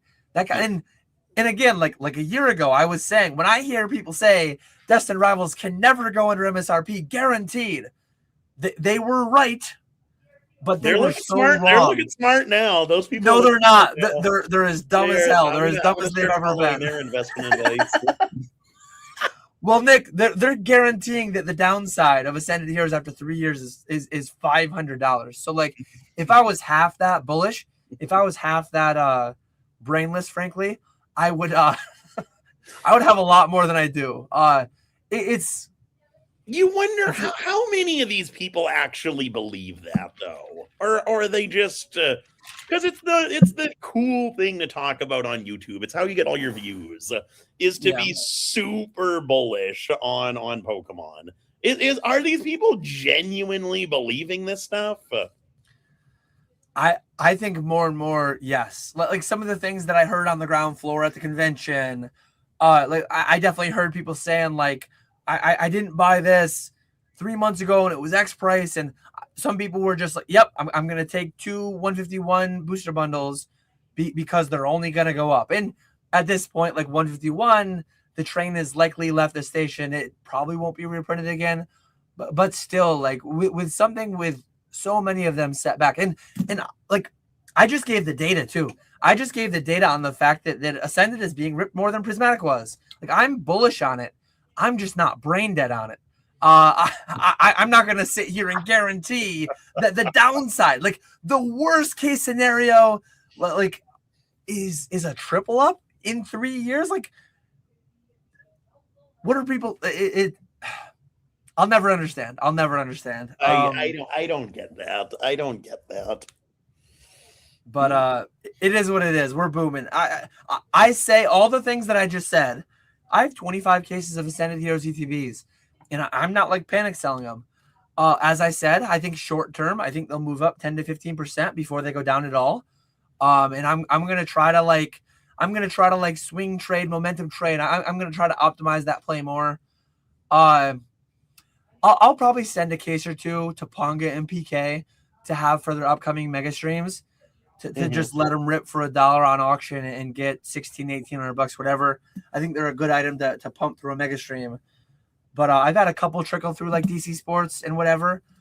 I think I have one on Golden maybe, but no, for the most part, like, I'm kind of hanging tight. I think it makes sense. I think it makes sense. But yeah, let me continue on. Appreciate you again, Son of Mewtwo, a while back gifted, actually 1 hour ago exactly, gifting the 20 memberships. Fat Belly wants to know, Dan, how is your investment palette looking? You ever think about selling it early, like now? So everything that I just said, like perfect timing, everything that I just said, if the pallets didn't exist, much of them would be sold. And the reason the pallets exist is because that's happened before, and I've sold things before I wanted to. So I am not going to break my word on the pallets. The pallets will be held until 2030 and likely beyond. But that said, my 25 cases of Ascended Heroes ETBs are not on the pallets. There's actually 0 cases of Ascended ETBs on the pallets currently. So if and when I start feeling like people are going crazy, and I have pretty good data, I have pretty good metrics towards like the thing that we should all fear is everyone investing and no one ripping. Look at the pop reports of the chase cards. Look at the pull rates of the chase cards. Look at the fact that I just said our best-selling set of 2026 is being outsold today. Sorry, of 2025 is being outsold today by Ascended Heroes in a time where our pack sales are generally down because we sell more digital packs. If and when I start seeing that data turn, if and when I start seeing that like packs aren't being opened anymore and everyone's investing, I will panic sell a lot of stuff. Everything that's not attached to a pallet will go. But I think we're pretty far from there as of today. And that said, like what I have off the pallets dwarfs what's on the pallets. So I will be a man of my word. I will continue the 5+ year experiment. Every May, I will check in on its birthday. My dad will probably be here next month, recapping the pallets. You should have done it a few months ago when silver was skyrocketing. I know. We'll definitely talk about that. Are you going to do that again? We'll talk about that again. I'll compare Bitcoin. Bitcoin has had a lot of price action in the past year, so we can talk about that. But yeah, I'm definitely going to see that one through to the end because so many like it's funny. There's probably a person or two in here who's DM'd me this before.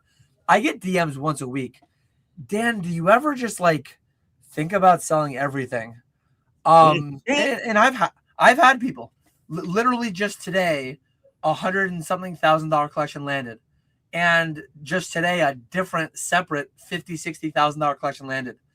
Like I've bought some people's everything in the past week and in the past month, and I'm sure in the next month and the next year I'll buy some people's everything. But no, the pallets are intentionally forced diamond handing because in the past, like I could have had Phantom Forces cases, I could have had Roaring Skies cases, Burning Shadows cases, I could have had Team Up case, all those things that I intended to hold for 5 or 10 years, and I paper handed.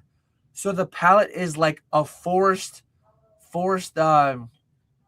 holding period. It's a forced time capsule where I physically cannot paper hand. I've man of my word, I've put myself out there. I'm not going to do that. So, but if and when I start feeling really scared, embarrassed, and whatever, I'll just dump like a lot of what I have not on the pallets. And as of right now, I have the most Pokemon I've ever had. Sealed, singles, slabs, all of it. My $250,000 chase line of credit, it's not maxed out, but it's up there. It's being utilized right now to handle some of these big collection buys. So and I know you, like, what's your oldest? So I go all the way back on the pallets. I go all the way back to like Battle Styles and Vivid Voltage. Mine starts. I didn't have Sword Shield Base and Rebel Clash, but like, what's your oldest case, and what's your like threshold? What's your metric for moving it? What would cause you to start selling some of your oldest stuff? I've got Darkness Ablaze. That's my oldest. I think if and when the store happens, I think that's the time I'm gonna start busting into that. I'll probably do like half of it. So like Sword and Shield, I only have 2 cases of everything. I'll probably take 1 case of everything just to have make it look good in the beginning. Yep. to have like inventory out in the store. But yeah, it is something I think about more and more often now. With how expensive everything is getting, I do think it could go higher. Especially in the long term, because like look at obviously it's different because Sword and Shield was printed more than Sun and Moon, but look at Sun and Moon right now. Who do Yeah. you know besides Pokeplumber that has cases of Sun and Moon? I don't know a single other person. And eventually the same thing's going to happen to Sword and Shield and Scarlet and Violet and Mega Evolution. It's just going to continue if things keep going the way they're going. Yeah. Yeah, as I said, like part of me, I look at the pallets and it's like, man, I want to sell it all, but that's why I've forced myself to take on this endeavor. And if and when, like I'm not gonna go for that 6 figures of Pokemon sat there. I'm gonna go for the other 6 figures of Pokemon that are in every nook and cranny. Cause I like it's the crazy thing. It's the crazy thing that I shouldn't say, but I find myself saying all the time. The downside is known and fixed. And worst case, I lose 100%. Worst case, and realistically, if Pokemon becomes a dead trading card game, like MetaZoo original sells for something still. Like it likely not minus 100%. Worst case is minus 90%. Best case, I have cases of Silver Tempest right now. That like, what is that? That's $2,500, $3,000. That could be a $30,000 case in 10, 15, 20 years. Hell, maybe 5 years for all I know. Phantom Forces right now is a $60,000, $70,000, $80,000 case. It's hard to wrap my mind around it, but like I want to see some amount of them through. What I think is most likely to happen in 2030, I will likely have 8 to 10 pallets. I think I'll take pallets 1 to 4, and I think I'll Frankenstein them. I'll consolidate them. I'll turn pallets 1 to 4 into one new pallet. I'll call it pallet like 1A or whatever. And I'll let it cook for another 10 years. Mm-hmm. Things that I have 4 cases of, I'll keep 1 case. Or maybe I'll keep 2 cases or whatever. I want to keep some of pallet 1 living on until like 2050. It's kind of insane. It sounds kind of crazy. But like I've been in the hobby since 2014. I've owned multiple cases of every set from Phantom Forces. And I have nothing to show for it until Darkness Ablaze. I'm not going to do it again. Dark. Get it? Yeah. So for 6 years I was in the hobby. Every set from Phantom Forces to Rebel Clash, I had the ability. I had allocated cases from Distro. I had the ability to have cases of Cosmic, cases of Celestial and Lost Thunder and Guardians. Like I have zero cases.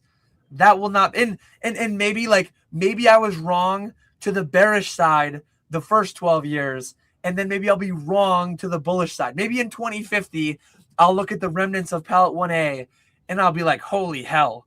In 2032, I could have sold this for $1 million and now it's worth 20 grand. I'll be down 98% on my 57th update to my pallets. But it blows your mind to think about it and to kind of like review all we've been through. It really does. It really does. And actually, I do think the same. I think it's eventually consolidate, but kind of always hang on to a little bit of it. Yep. And one thing that's scary too is most my Sword and Shield was nice because it was like distro product. When one of the collection that I bought today, there's an Evolving Skies booster case in it. I feel pretty confident in my ability to like vet a case. PokeSun made the video, swap in Journey Together labels, and you can go in with like a borescope camera, whatever. I feel pretty confident in my ability to like vet things. But the nice thing about the pallets, the majority of the pallets are product from my distro. So like if I can take my Scarlet Violet era allocations, my Mega Evolutions era allocations, 20 years into the future, I know that my 4 cases of Phantasmal Flames, and hopefully someday I start being able to put 20, 40 cases again. I always had the intent to, but I never had the ability to, because when I started Pallet 1, I could add SV base for $500 a case. I thought I had another year. So I started Pallet 1 with 10 cases of SV base. My full intent, if you go back to video 1 2 years ago, my full intent was to get every set to 20 cases. The market started running like 4 months after I made that first video. So sadly, like the biggest set that I have is Obsidian Flames with 16 cases. But someday I hope to genuinely be able to set back like 20 to 40 cases of every set. It's just I literally don't even get allocated that much in this current market for most of these sets. It's exactly. It's wild. One thing I wanted to talk about, I haven't seen anyone bring it up yet in today's comments, but how much Japanese inventory do you have? Not much. It's getting expensive. It is getting up there, which is wild because it's already so expensive, and it's just getting even more expensive. It's crazy right now. It's wild. Yeah, I had a local guy. I think I mentioned this a few months ago on Pokeflipz, but I went to I go to the post office pretty much every day. There's this local whale that will be opening packages that he gets from like Whatnot, but it's coins. And he showed me some of the stuff that he has, and that's a separate conversation. But we were talking, and he hit me up. He's like, "Oh, hey, I know you're like Pokemon guy, and one of my buddies, he wants to buy his kid some Pokemon for his kid's birthday." And I'm like, "Yeah, give him my number, and I'll hook him up." He wanted Inferno X, and he wanted Mega Dream. And one, eBay is so... Brian made a video on it. PokeNE made a video on it. If you go on eBay right now and you search for an Inferno X or Mega Dream, like hundreds of listings for like product from China at like a third of the price, clearly fakes. But anyways, I text this guy. I look at _retrospecs on Instagram. Shout out to Retro. I look up his prices. Mega Dream's like 115. Inferno X is like 220 or whatever, or 210. So insanity. I take Retro's prices. I add like $2 a box or something, and I think I have a few boxes kicking around in both sets. Anyways, I messaged the local guy, and he's like, "Oh, thanks for getting back to me. You're just fairly high, and I'm gonna go with someone else." And I'm like, "This is fresh quotes." I checked Retro. I checked a few other people. Everyone was in the same vicinity. I told them, one, watch out for tariffs, because I didn't know if the guy who was talking about tariffs. I asked him the price. He said Inferno X and Mega Dream for like $70 a box. I said one of two things is happening. One, you're being scammed and you're buying Chinese knockoff crap. Or maybe there's somebody locally that bought them months ago and they don't know that the prices went up. So they bought them months ago. They put their normal markup on, and they just don't realize them. Like when they go to replace them, they'll go like way up. But I think it's more the former. I think it's more the fact that like it's probably somebody buying Chinese. So I told him like, "Hey, I'm not trying to scalp you. I'm not trying to like pull one over on you. I've got a few contacts. Well, not really. I've got contacts who have contacts in Japan, and this is what the stuff costs." So I told him too. It's like, I'm not playing around. I'm not trying to scam you. I'm not trying to screw around. I said, if you have access to real boxes at those prices, I said I will buy hundreds of each box. Like you messaged me to buy from me, I will buy from you. And I haven't heard back from him. So I hope like next time I run into the coin wheel at the post office, I'll be like, hopefully he doesn't think I'm trying to scam him or whatever. But no, it's crazy what they've done recently. It's wild. I did see that one. How much Phantasmal do you have? Do you have set back? I started doing 8 cases with Mega. So I went 2 Sword and Shield, 4 Scarlet and Violet, and then 8 with Mega. there's definitely some percent chance that I look back in a few years and I'm like, yep, Greeny was right. I'm looking at 2030 at pallet number 4 that only has 4 cases of Phantasmo, and I'm kicking myself. I Phantasmo, basically just set my whole wave 2 back. I need to see. I this is gonna be dark, but I think I set back 4 cases for my wave 2. There's a chance I didn't, and there's a chance I might have to go into the market and replace. I'll make sure I'll message Green. I'll go crawling back to Green and I'll message him. Can I buy? I was wrong. You were right. What's that from Happy Gilmore? I was wrong. You were right. That's right. You're very handsome. I'm not very good looking. Like, I'll do that whole thing. I remember I used that little clip on my my MetaZoo live stream when MetaZoo went bankrupt. I might have to pull that one out again. But yeah, Nick indeed working late. I know. It's a late one. It's a late one. If Destin Rivals goes to MSRP, none of those people will be here to talk to. Or they'll be here and they'll just completely ignore what they said. Yeah. They'll never mention because Mr. Voltage at $200 a box is still. Oh no! Hold on. Don't put me in the clip. He is not near. He is not only around. He is a massive YouTuber. Yeah, guaranteed. Vivid Voltage would not go below 200. I wonder if he remembers. I wonder what he would say if you brought it up in like a live stream or whatever. Probably doesn't even remember. But maybe he'd be... probably not. Because like, do you remember what you've said in a live stream 3 years? What was that? 5 years ago. I do. I looked back. Remember when we had James on relatively recently? I went back and you and I, like, while people were guaranteeing it wouldn't go below, you and I were like, yeah, we're taking our allocations and we're dumping them. This is stupid. I'm still kind of in that mode, barring the pallets.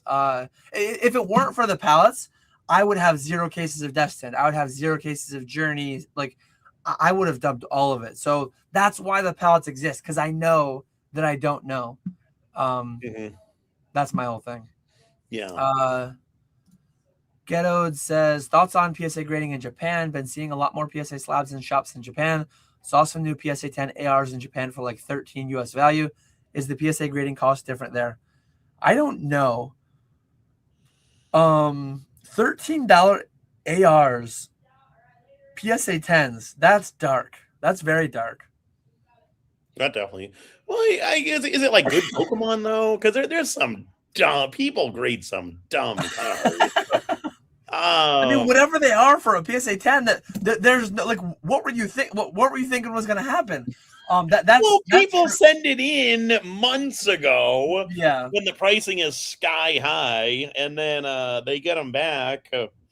But when you hit literally your best outcome and you're selling for half of grading cost, that's pitch black darkness. That is.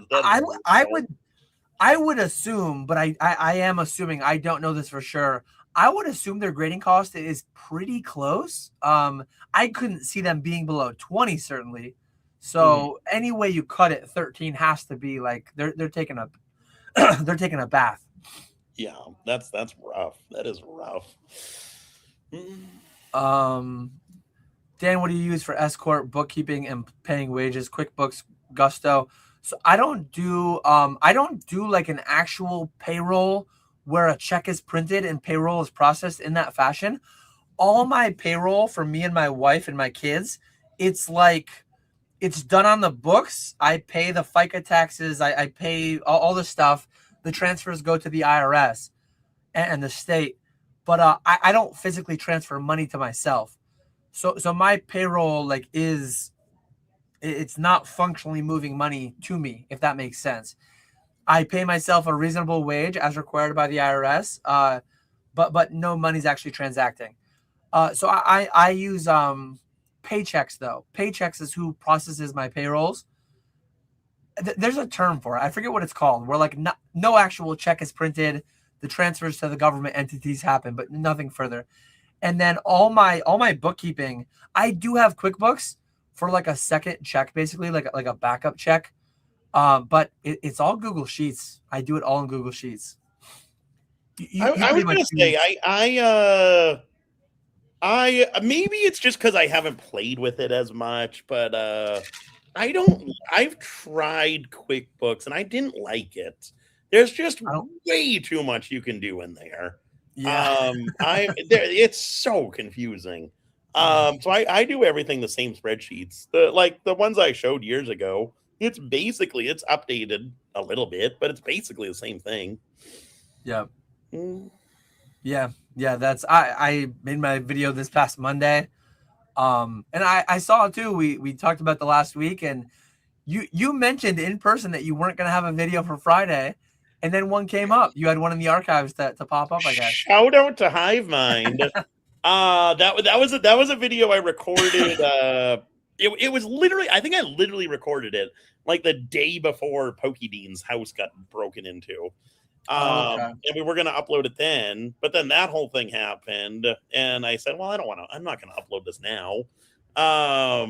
So I had already sent it to him. I told him let's just do something else, and so luckily he saved that, and he cut out the whole part where I showed showed my closet, and we just uploaded what people can see on stream. Yeah. So we were able to get a video out, which was nice. Nice. Do you have one already in the chamber for tomorrow? What is tomorrow? Yes. Vending last Sunday. That'll be tomorrow's video. And then I got to record next Friday's video. You didn't do a tax video. Nick, you missed it. Tax day was yesterday. You missed the hot topic. Oh, that's not even to go over. That whole thing was a disaster. Oh, I hate this time of year. I tried going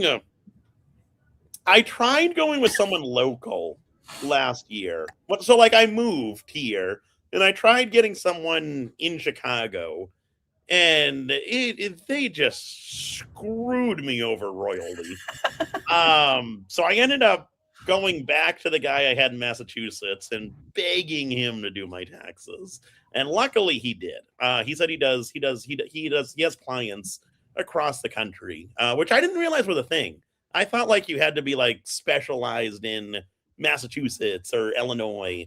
But he said it's fairly common to do taxes for other states. But oh god, it was such a stressful time. Yeah, there's that guy, Not Your Dad CPA. He takes people from online, basically. He takes people that watches YouTube from all over. I think it's better. It's better to have someone local to you, just in case something comes up that maybe somebody national doesn't know that in New York or Illinois they have some minor little thing. But generally, like, federal is the main thing. I mean, some states don't even have income taxes, so. But Grimer out here waiting on that Nick 2025 financial recap. I'd chip in towards that. PokeMT wants to know how the sleeve businesses are going. Oh, I one of these days I gotta record a video. I did buy a bunch of sleeves off of Squeaks. Sleeves, deck boxes, play mats. You want to buy more? No, he had like the good Japanese ones. He had a little. So we did. You're gonna faint when you hear it. Well, I don't know. I don't know if you want. What did you trade up? Base set first edition. But I paid a good bit on ETB sleeves, like a crazy amount. I paid $250 on ETB sleeves, like a pack, which is wild. But then he also had a similar amount of Japanese sleeves that he gave me for a really good price. So it was you're basically buying the Japanese sleeves and getting the English ETB sleeves for free or a little bit. So it worked out well. But I got to do a video showing my latest and greatest purchase of buying a car full of sleeves. Did you happen to trade a base set first edition blister for said ETB sleeves? Or I stopped at that point in your what's it called, the Slab podcast. I'm at that part where Greeny's talking about that. Oh man, yeah, I haven't done my live on my channel for the week yet, but that'll be Saturday. I was live with the guys over Oak and Greeny over at Slab last night. That was fun. But yeah, my sleeve business has not gotten off the ground, and it never will. We actually, I think somebody tagged you in our Discord group chat. I think there was somebody who had a bunch of sleeves there. So I did see that. I did see that. That'll probably make the recap video Monday too. I haven't recorded it yet. Grimer and Grat. Wait, what? Grimer and Brad gonna be at some card show this weekend. Looks like. I forgot. I thought Grimer was coming to CollectCon, but that's next weekend. Brad is in the Denver area, right? I forgot about that. Yes. Well, maybe. I don't know if he's told anyone. Maybe he's secretly living there. Maybe he's not. He's in witness protection. Nobody was supposed to know he was living in Denver. Oh, okay. He said it. Okay, good. Well, we're good to go. Oh man. So we did that one. Many vintage sealed seem to be almost exhausted of supply. Do the remaining stagnate or moon? It's kind of like the boring answer, but I think this is the way that it will go. Last boom, base set went from a few grand in 2019 to like 40 grand in 2020, 2021. And then it fell 75, 80%. I don't know when it will top, but I think at some point, a lot of these WotC boxes will kind of hit like a peak. 80% might be too much. I don't know if they'll drop 80% again, but I think a lot of them will drop 30, 40, 50, 60% again. I don't know where the top will be, but whenever that top comes in over the subsequent years, I think they'll drop 30, 40, 50% again. And that's whether it's legendary collection, that's whether it's base set first edition, base set unlimited, fossil first edition. It happened last time. It's happened in the past. Like that's my take on it. But at some point though, like I think last boom, I knew a guy who had a pallet. I don't know if I know a guy who knows a guy who has a pallet anymore. Like it definitely is drying up to some extent, but base set boxes, like they're 40 grand, but you can find them. You put up a strong offer, you will get multiple boxes coming to you. But at some point that won't be the case. Whether that's 5 years, 50 years from now, they will dry up. And then who knows? Who knows what's going to happen? Yeah. I don't know. It's tough. I think there is still a decent bit of WotC boxes out there, but not near, like you said, not nearly as much as during 2020. Because WotC boxes are there, it's still a regular thing. It's not like it's slowed down. People are still constantly ripping WotC boxes. At some point, it is going to dry up, and there's not going to be as many out there. Yeah, so it'll be interesting to see. Yeah, I know I've done my part over the years. It's been a minute. It's been a minute since I've done a box break, but I've done a bunch of them. I used to just rip them personally and grade the light packs and grade the hollows from the heavy packs, and I used to shred them. But yeah, it's been last May, I think, was the last WotC box that I did. We did every set to start the year, and Team Rocket was our final one. What's Nick typing in chat? Oh, I was gonna reply to Grimer. Absolutely, Grimer. On screen. Me and Grimer are a good tag team. He cuts the shoe. We both coordinate what we're gonna bet, whether we're betting one hand each or one spot each, or if one of us is going 2 spots. And we just instantly profit. Yep, you guys were crushing last week. That was so much fun. I do regret a little bit not hitting the table with Bierski, but like we watched him for several rolls of craps and so many moving parts, like so many things. Oh man, I still didn't understand. He was trying to explain it a little bit, and I still don't understand it at all. I kind of get it, but like even roulette, I went over there with you. I put $300 on, Lost That every was penny of it. I've never won like that. That was wild. You were hitting it hard. That was I mean, I lost $300, but it was still fun. I needed Bierski side by side. If Bierski was at the roulette table, 16 would have hit. He was a 16 magnet at That is true. That is true. Yes. I'm jealous. I'm not going to be making Chicago myself, so I'm very jealous. Oh, of I was going to ask you because last time we talked, you were a maybe. I was a maybe I for had coming in like glimmer of hope.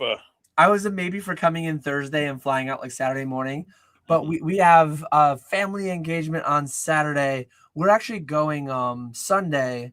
It's in Albany. It's like some of the gold medal Olympians. It's like a skating thing. It's like Stars on Ice, I think it's called. But it's some skating thing. It's going to be that Alyssa Liu and some of the other gold medal winners from the U.S. Putting on some kind of a show. So that's going neat. there with the family. Yeah, and then if it was just that, I could go and I could come back home early Sunday or late Saturday. But there's another thing Saturday, so it's just, and then on top of the fact that like I was so out of sorts this week, like just trying to catch up and still barely have. Tomorrow's Friday, like this week is already cooked. Yeah. This week has gone by way too fast. Crazy.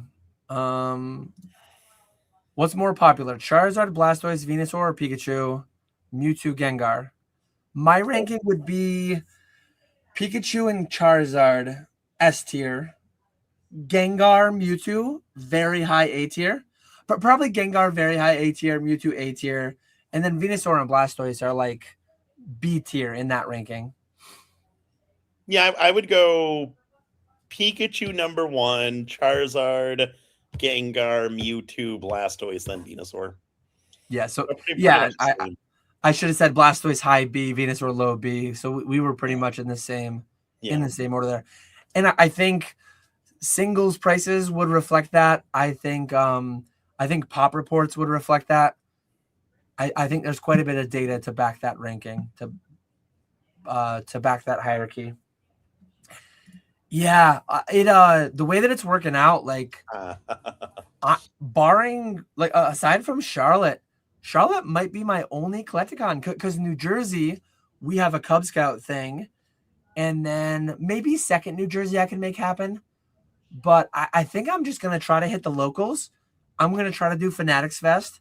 Last year I did Card Party, which was fun, but like I don't think I'm gonna make a Card Party this year. I forget where they are exactly when they are, but it might just be Charlotte, and then a few locals bringing people to me, and then Fanatics Fest for the first time ever.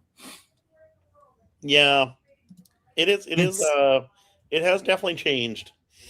It's such a great problem to have that like there's so many great events going on all the time. I want to make a front row sometime. Maybe one of my audibles that I can call later in the year is like, get me to Vegas. Collecticon Vegas is one that would have happened if it were not Father's Day weekend. Like not only is it Father's Day weekend, but I have a scouting trip with my son that weekend, so it just can't happen. But yeah, I think front row goes to Vegas. I think there's a couple that go to Vegas. They do have a Vegas one every now and then. And I someday maybe getting on the pod with I always forget the name. I watch them all and I always forget the name. With Robo and Jake. I completely forget the name of their podcast. I could not even. I have no idea. I can't remember, but someday it would be cool to be on that. Big G wants to know, Dan mentioned the longer this bull market goes, the harder everything will come down.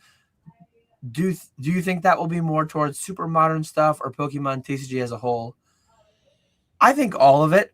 I think like last bust cycle showed us that even the good things will fall a lot. Even the good things did fall a lot. Sure, some things fell 90% and certain things only fell 80%. But like I can point to base set unlimited booster boxes. I think that's an S tier collectible. Oh I yeah. think that is an S tier collectible. I think it always will be. But it got way too ahead of its skis. It got to 40K and then it dropped damn near 10K. You could definitely pick them up for 12. I I want was to gonna say say a couple I remember sold. 12 for sure. I personally bought some around 15, 14 to break. I don't know if I grabbed any at 12, maybe one. But that's an item, honestly. Now that CT scanning exists, I think there's a day that I will own a crispy minty base set box that has been verified by CT scan, and I think I'll hold that as like PC Dan long term. A Hmm. part long term inventory, part like I think that's an item that should be worth, as crazy it is to say, relative to a lot of things. I think it should be worth more than it is today. Like that is the collectible for I mean, I never had a base box growing up, but pulling the Charizard, the original set, sure it's not first edition, but I'm too broke for that. Uh Yeah. I think if and when base set boxes drop again 50, 60, 80% like they did last time, I'm gonna be eyeballing them and I might be scooping, especially if there's like a heritage one, CT scan from a good source, or if I can do a private deal, facilitate CT scanning. That's definitely something I have my eye on. Yeah. Yeah, no, that would be a cool one. Because yeah, that it's so iconic to have that. Yeah. Yeah, and I think long enough timeline. Again, I've been wrong thus far, but at some point, and people will call it a crash, but it's not even a crash to me. Some set, some set will go under MSRP. People will call it a crash. It will not be a crash. It will just be boxes becoming widely available at the intended uh, retail price. But Hmm. I don't know when. I don't know what set. It wouldn't shock me if it was perfect order. It wouldn't shock me if it was Chaos Rising.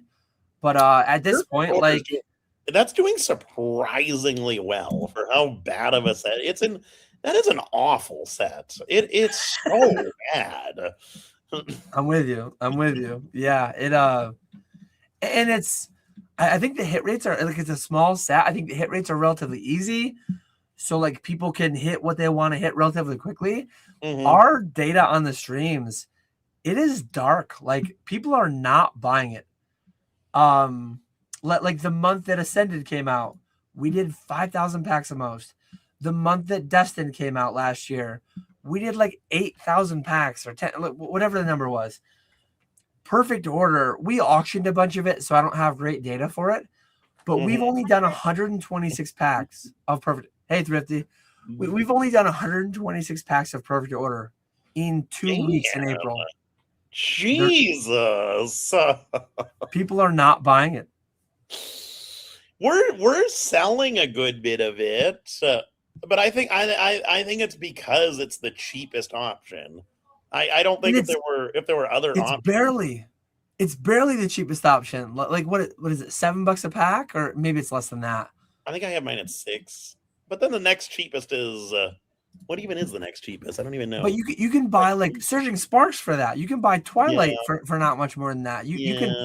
You can go all the way back to Astral and only get a couple bucks more a pack. Like to me, it's like add a few bucks and rip literally anything else, double it, and rip anything from the past 2 years, aside from Yeah, Paldean Fates, basically. yeah. And Paldean Fates is borderline almost 2 years old at this point, I think. Um, It's got to be getting close because that was yeah, only you had 151 Paradox and then Paldean, something like that. yeah, because it's 4.5. So yeah, to me, it's like it's shocking that anyone's buying it, but per our data, almost no one's buying it. Like it's not being ripped. When Wave 2 comes, but I know, like I know.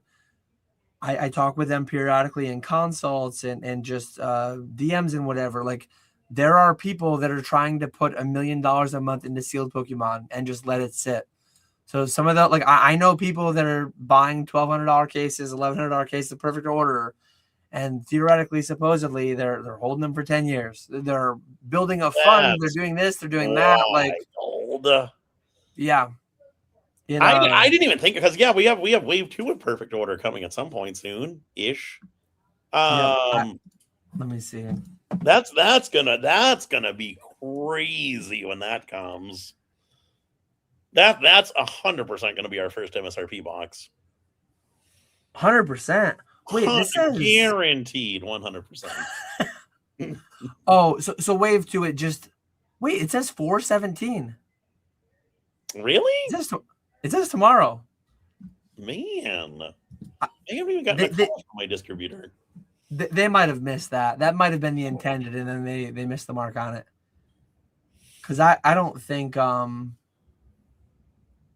I don't know. Maybe they just know they don't need a wave 2.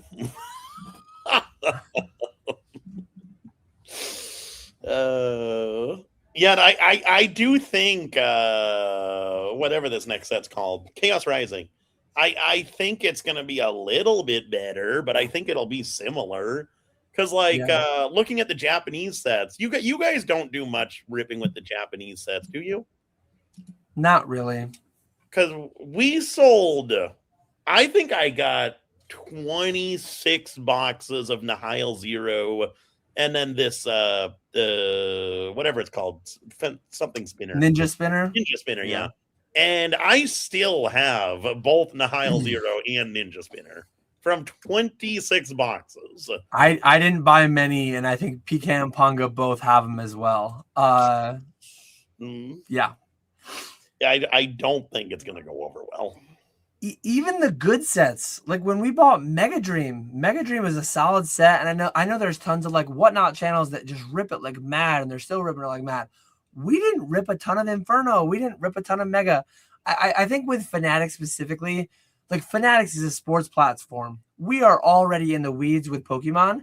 Then when we bring in Pokemon that they can't read, it's just too far in the weeds that they don't even dabble that much. I could be wrong. We could have sold out. I hope we didn't with how much they've jumped recently. But I don't track the Japanese stuff that well. No, I'm not good with Japanese. I did see 151's $300 a box now, which that's nice. That's nice. Yeah, I have some of that on the pallet. Not as much as I should have, because I think I bought 100 and something. I think I bought a couple hundred when they were $40 a box. I think 125 made it to the pallet. But I have some kicking around from collection buys recently. But as always, not as much as I could have, not as much as I wish I had. Exactly. But you've only got a finite amount of money, and you can't buy infinite amounts of everything. Exactly. So we do only have one more question starred. If and when we don't get any new ones, we probably will wrap relatively shortly after this one. But if people have more questions, feel free to leave them, and we will try to get to them. Mr. Kite says, howdy, flippers. I wanted to ask you guys about card ladder. Has it become the industry standard for pricing? How accurate is it? Does it even matter if people are using it? So I do most of my buying. I do 90% of my buying off card ladder. Because Daddy Fanatics uses it, because Daddy GameStop uses it. Even though it's not perfect, and I will say this about every tool. Every tool is imperfect. There's no tool that will ever be perfect. Cards fundamentally will never have like a true market value. They have last sold, they have low list, they have the average of the last 3, average of the last 5. I generally like alt better. Alt is also imperfect, but card ladder sometimes is last sold. Sometimes it's the average of the last few sold. Sometimes there's not been one sold in 6 months, and it's 5 times last sold because other cards from that set have gone up 5 times or whatever. And it's kind of like it's projecting based off other comps, other comparables in the same set of the same species, whatever. So card ladder can be really scary sometimes, the numbers that it will throw. So I don't blindly pay 85, 90% of card ladder. But I buy it 85, 90% of card ladder quite frequently. Yeah, I've never tried that. I do like alt, and then I'm old fashioned. I always refer back, go back to eBay sold listings. I do like collector too. For modern stuff, I think they're good. Once you get back to wanty or stuff that's niche, they can be wildly inaccurate. Yes. What So were we gonna say? I've bought multiple collector collections, and I don't know what the deal was. The worst one I've ever seen recently. I think I'm closing the deal still, but I told them, like, you have to recomp this off TCG Player or something because this is just wild.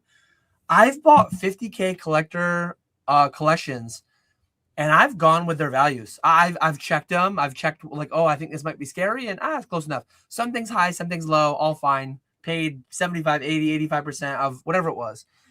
The other day, it was like Tuesday this week, somebody emailed me a collection with like 40K of collector, and I'm like, yeah, I'd probably pay about 80%.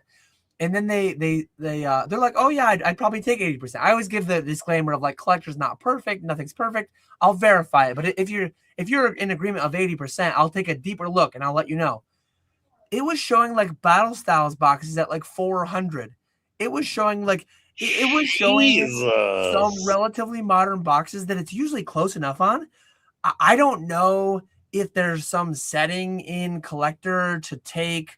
I know there's like low, mid, high with singles, but this was the furthest off collector collection I've ever seen. If I blind bought that at 80%, I would have been paying 120% of market. It was like, Jeez. and there's been times in hindsight where I've done a deal at like on like a 20K collector lot. I'm like, we're booming. I'm busy. I don't want to audit this too closely.